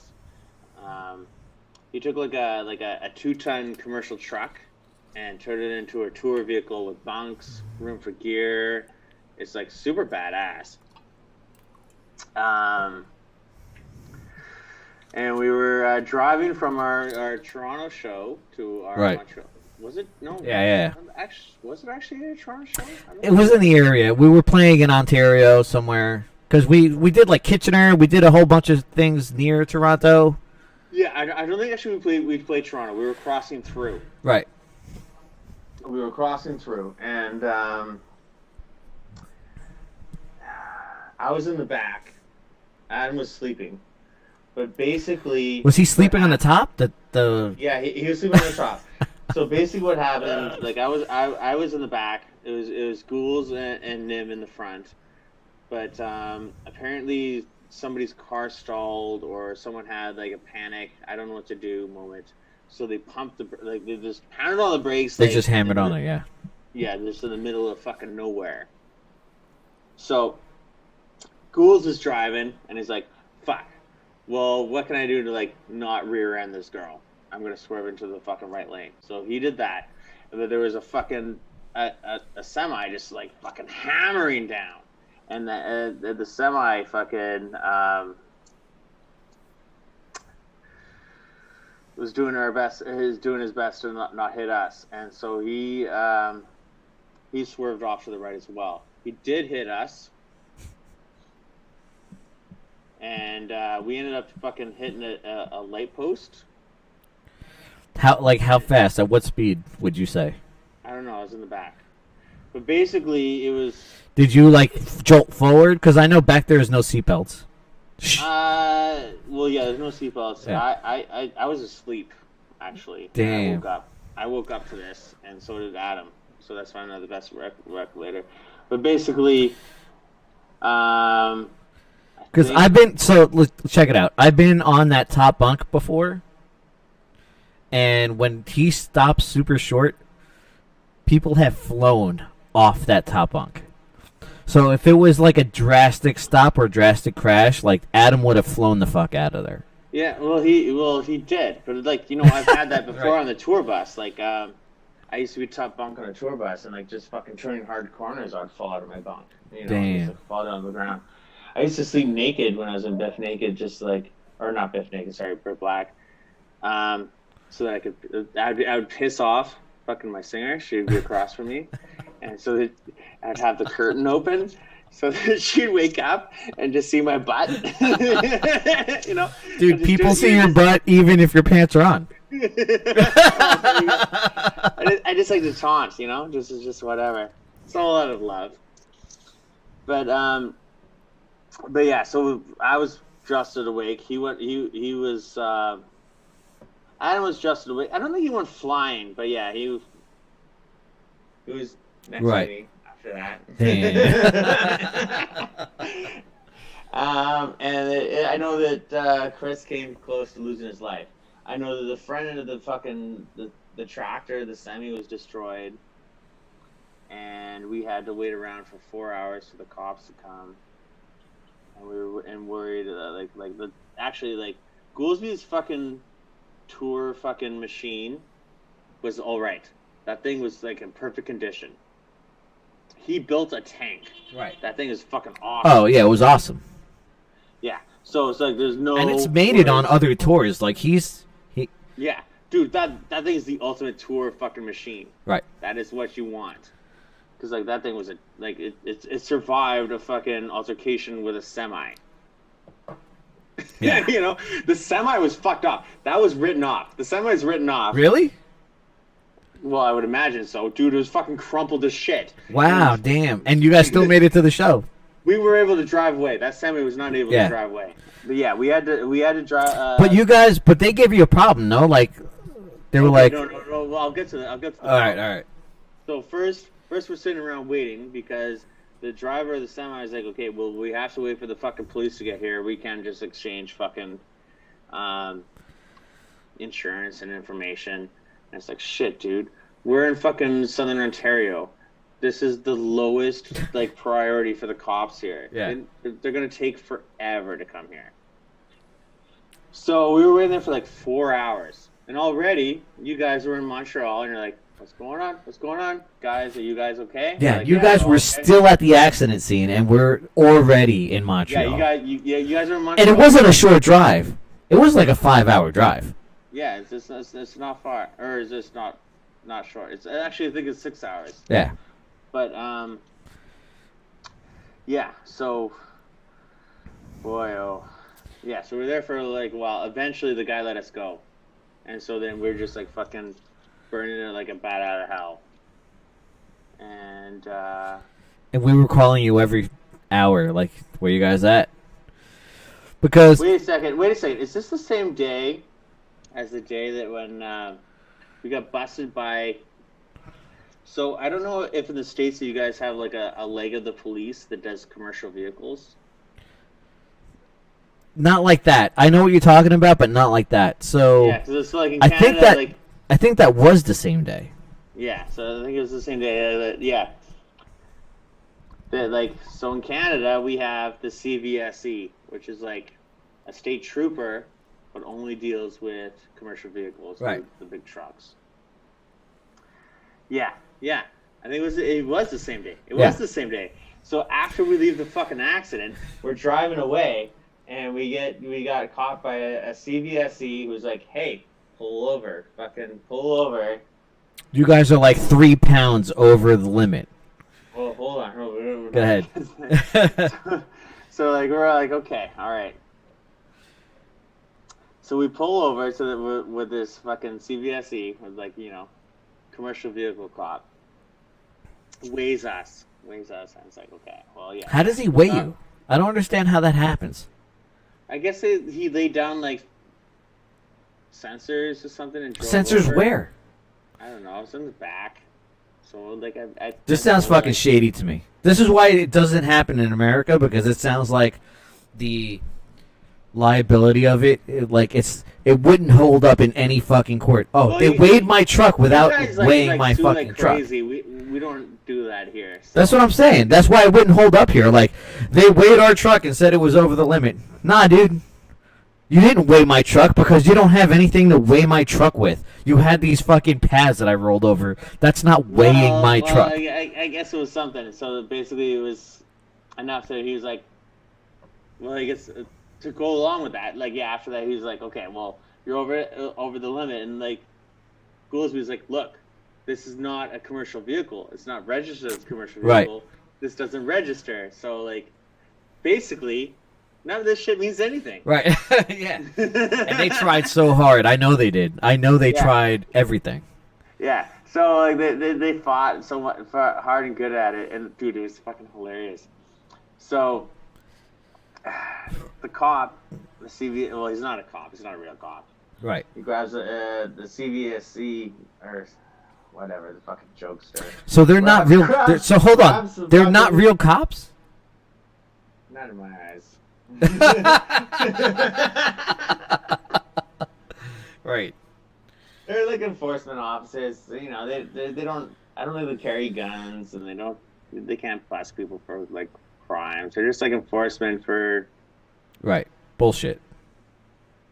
Shit for trucks being overweight. Right. It's basically what it is, right? Or we have weigh stations for that, and they don't bust you. They just we give have you a weigh stations fine. too. They just give you a fine. Oh, you're overweight. Here's a fine.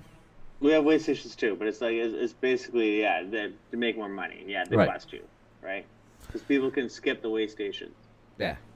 So you have these guys fucking ripping around and be like, oh, fuck this fucking fuck in particular. Being Goolsby. And so, so they weighed his fucking truck and it's like, oh, this is way overweight. And it's like, well, it's fine. It's like, it's not a commercial vehicle, blah, blah, blah, blah, blah. Rah, rah, rah, rah, rah. And the dude takes Goolsby's driver's license and he's trying to run it in his car. So he takes his car. Our friend says they're peace officers. Ah, fuck, who cares?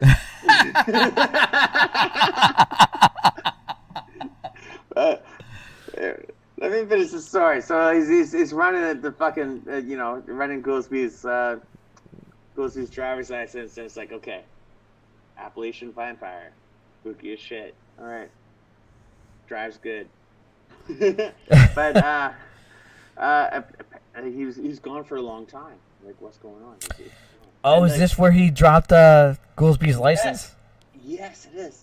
So he's gone for a while, and we're like, what's going on? What's going on? We should be let go by now, or at least like something should happen. And it meekly, the guy comes back and he's like, I dropped your driver's license between a crack in like my dashboard.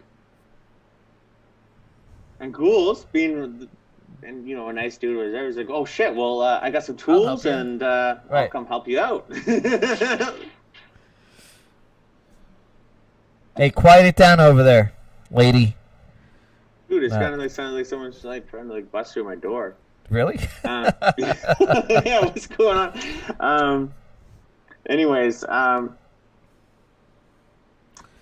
he goes and tries to help him, and like, the cop or TVSC calls for backup, to like come like basically take apart the dash of this car. Yeah.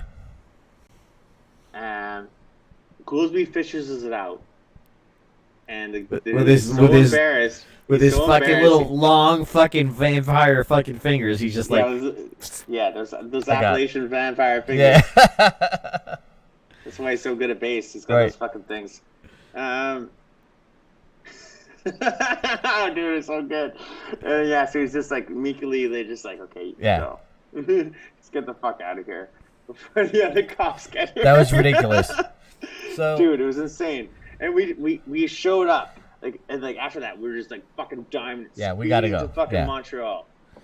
Because I was hitting you guys up every like half hour at this point. I'm like, where the fuck are you guys? We have 4 bands on this bill. 2 of them are locals. 1 of them are you. Where the fuck are you? Like. Yeah. So, we're speeding forward. Luckily, you had made the arrangements. So, like, okay, we're just gonna use local bands gear because we were carrying all the gear for the whole tour, right? Yeah, we used all the local bands gear. I think I had the Axe Effects at that point, so like to me it wasn't a big deal. Like I had a rig, but yeah, you could just pull it. Well, it's the same as grabbing a guitar, right? Like it's really quick. But we finally get there. Well, diming it, speeding through fucking Montreal construction traffic. So Montreal's always in construction. Like the roadworks never stops. And then the whole city of Montreal is under construction. So, always, it never stops. Never ever stops. It's like like look at those old like churches in Europe where they're like always been like finished. Like Big Ben. Like Big stops. Ben is just always. I've never not seen it under a fence. Yeah. Exactly, right? Yeah. That's Montreal. Right. The whole city of Montreal is like this. So when they finish it, it's like, oh no, we got to start again at the bottom, Right. Yep. So Let's just keep the fence. Yeah. Yeah. So we get there and like we're rushing and basically running in. We jump on stage. Wow, I can't believe we actually made that show work. It was nuts. It was nuts because, dude, the whole in the meanwhile, while you guys were like, I didn't think you guys would show up even to play. So I was making all the opening bands just play a lot longer. I'm like, no, these guys got to play like half hour. These guys are going to play 45 minutes. In fact, you guys, you will play indefinitely until I say that you're not going to play. Well, like Nimvin, we have a lot of songs we could do that. But like for like a direct opener, then like or like an opener who doesn't know shit, it's like, hey, you know your 2-minute long punk song. Yeah. You're making that a 10-minute long punk song. You know, like stand that motherfucker. You know, it's like. And you guys literally made it like the band before you stopped playing. You guys showed up. Like literally. They had stopped playing. You had just been parked downstairs for 30 seconds. So we were loading up your shit, which was up 2 flights of stairs, maybe 3. Yeah, it was 2 flights. It's 2 flights of stairs. Yeah. There was also like a shitty elevator that was like garbage. So we were running all your shit up. As this band was stopping. Like you employed like half the fucking crowd. I did. Almost too. And I don't think you guys took longer than the 15-minute changeover. Like, by the time 15 minutes was done, like, Nimvin's on playing. Yeah. We were getting The one thing that sucks about the Piranha Bar is, like, the ceiling's so low. So, like, every Very time low. I'd be like, you know, with my bass, it's like, I'm up in the ceiling. Yep. There's a video of me. It was at like the end of the set. You know how we do the punching thing at the end of that set? Well, I saw a video of us playing, and when I went to punch up, I punched up to the ceiling. And like you see the ceiling fall, and then I punched down on my guitar. Awesome. Yeah. Ridiculous.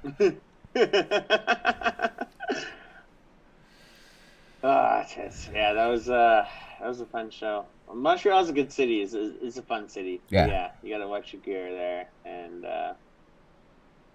strippers and poutine. Good times. Damn, Howie, I miss you guys. I miss you too, man.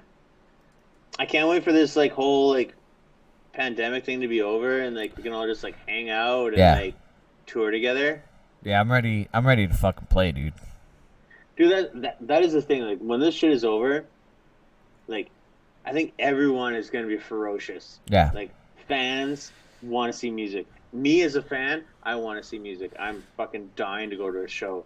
But also, do you think it will be ferocious? Because all right, so in the states, before all this happened, like the shows are kind of. You know, the States, they're just not energetic like they are anywhere else. Even in Canada. Like, in Western Canada, when we played in Edmonton or we played Red Deer, like, those shows were super energetic. Vancouver, We sold that place out. Super energetic. We play in the States, besides a handful of shows, maybe LA, Chicago, New Jersey. Like, it's very lackluster here. Do you think Yeah, it's the like- energy will come back because there were no shows for this long a time? Or do you think people will just continue to not give a shit? I think it might, but it also depends on the place. So, for instance, like where I am, we're not gonna get the go-ahead until like it's super safe, Right.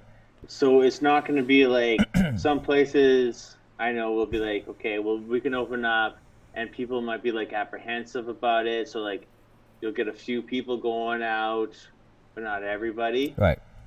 Here in BC, British Columbia, our head doctor is like, no, fuck you, nothing's happening until it's 100%.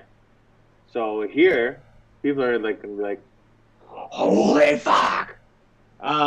So it's hard to say. It'll because- never be 100% though, you know what I mean? Like, No, well, 100% is like when you get to the point where there's a vaccine, Yeah. where it's under control, where you can control it, right? You know, like that's the big thing with this virus is we cannot control it. We have no virus or no vaccine, right. right? Like it's unpredictable. It's mutating. We don't know what to do, how to deal with it. It's dangerous, and we gotta fucking try to shrink it right now. Right now, before it gets like really bad. I mean, it's already really bad. Right.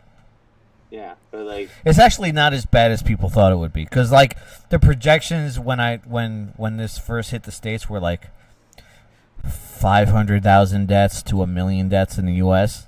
It's nowhere near that, and it's not going to It's not going to touch that. Isn't it like 3,000 or 300,000 or something right now In the U.S.? No, it's 170,000.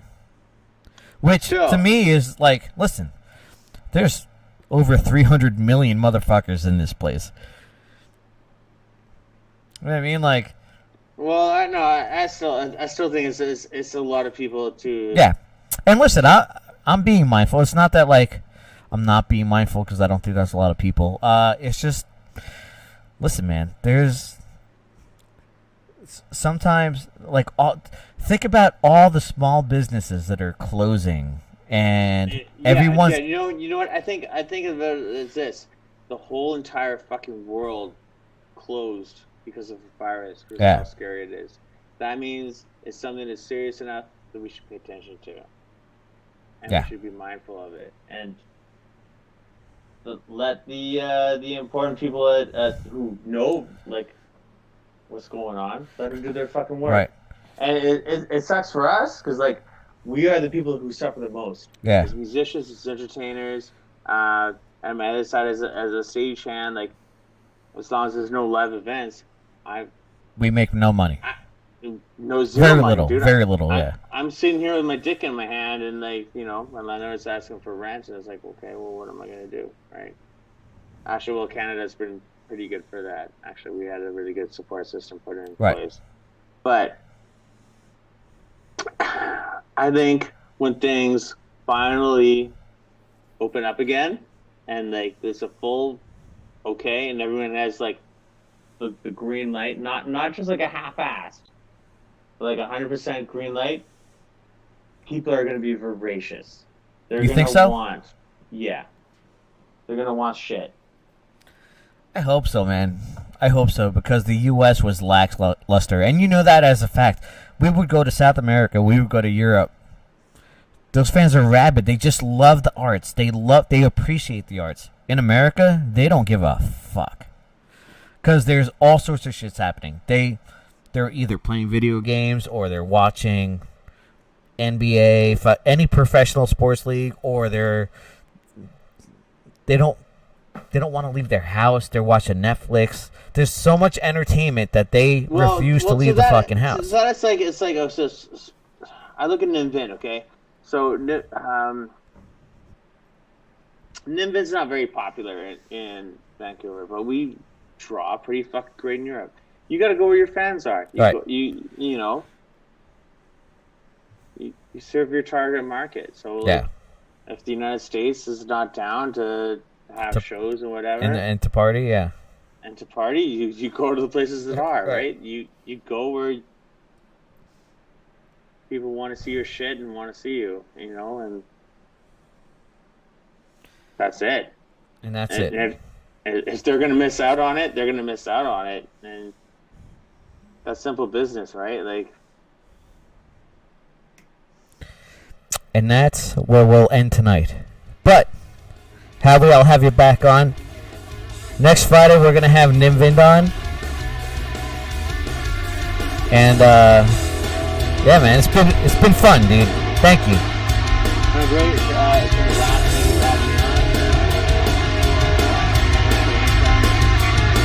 Can't wait for next Friday.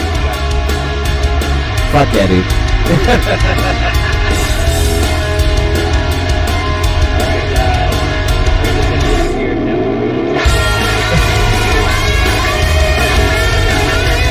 Goodbye, guys. Peace. I love you guys. I'll see you next time. Goodbye.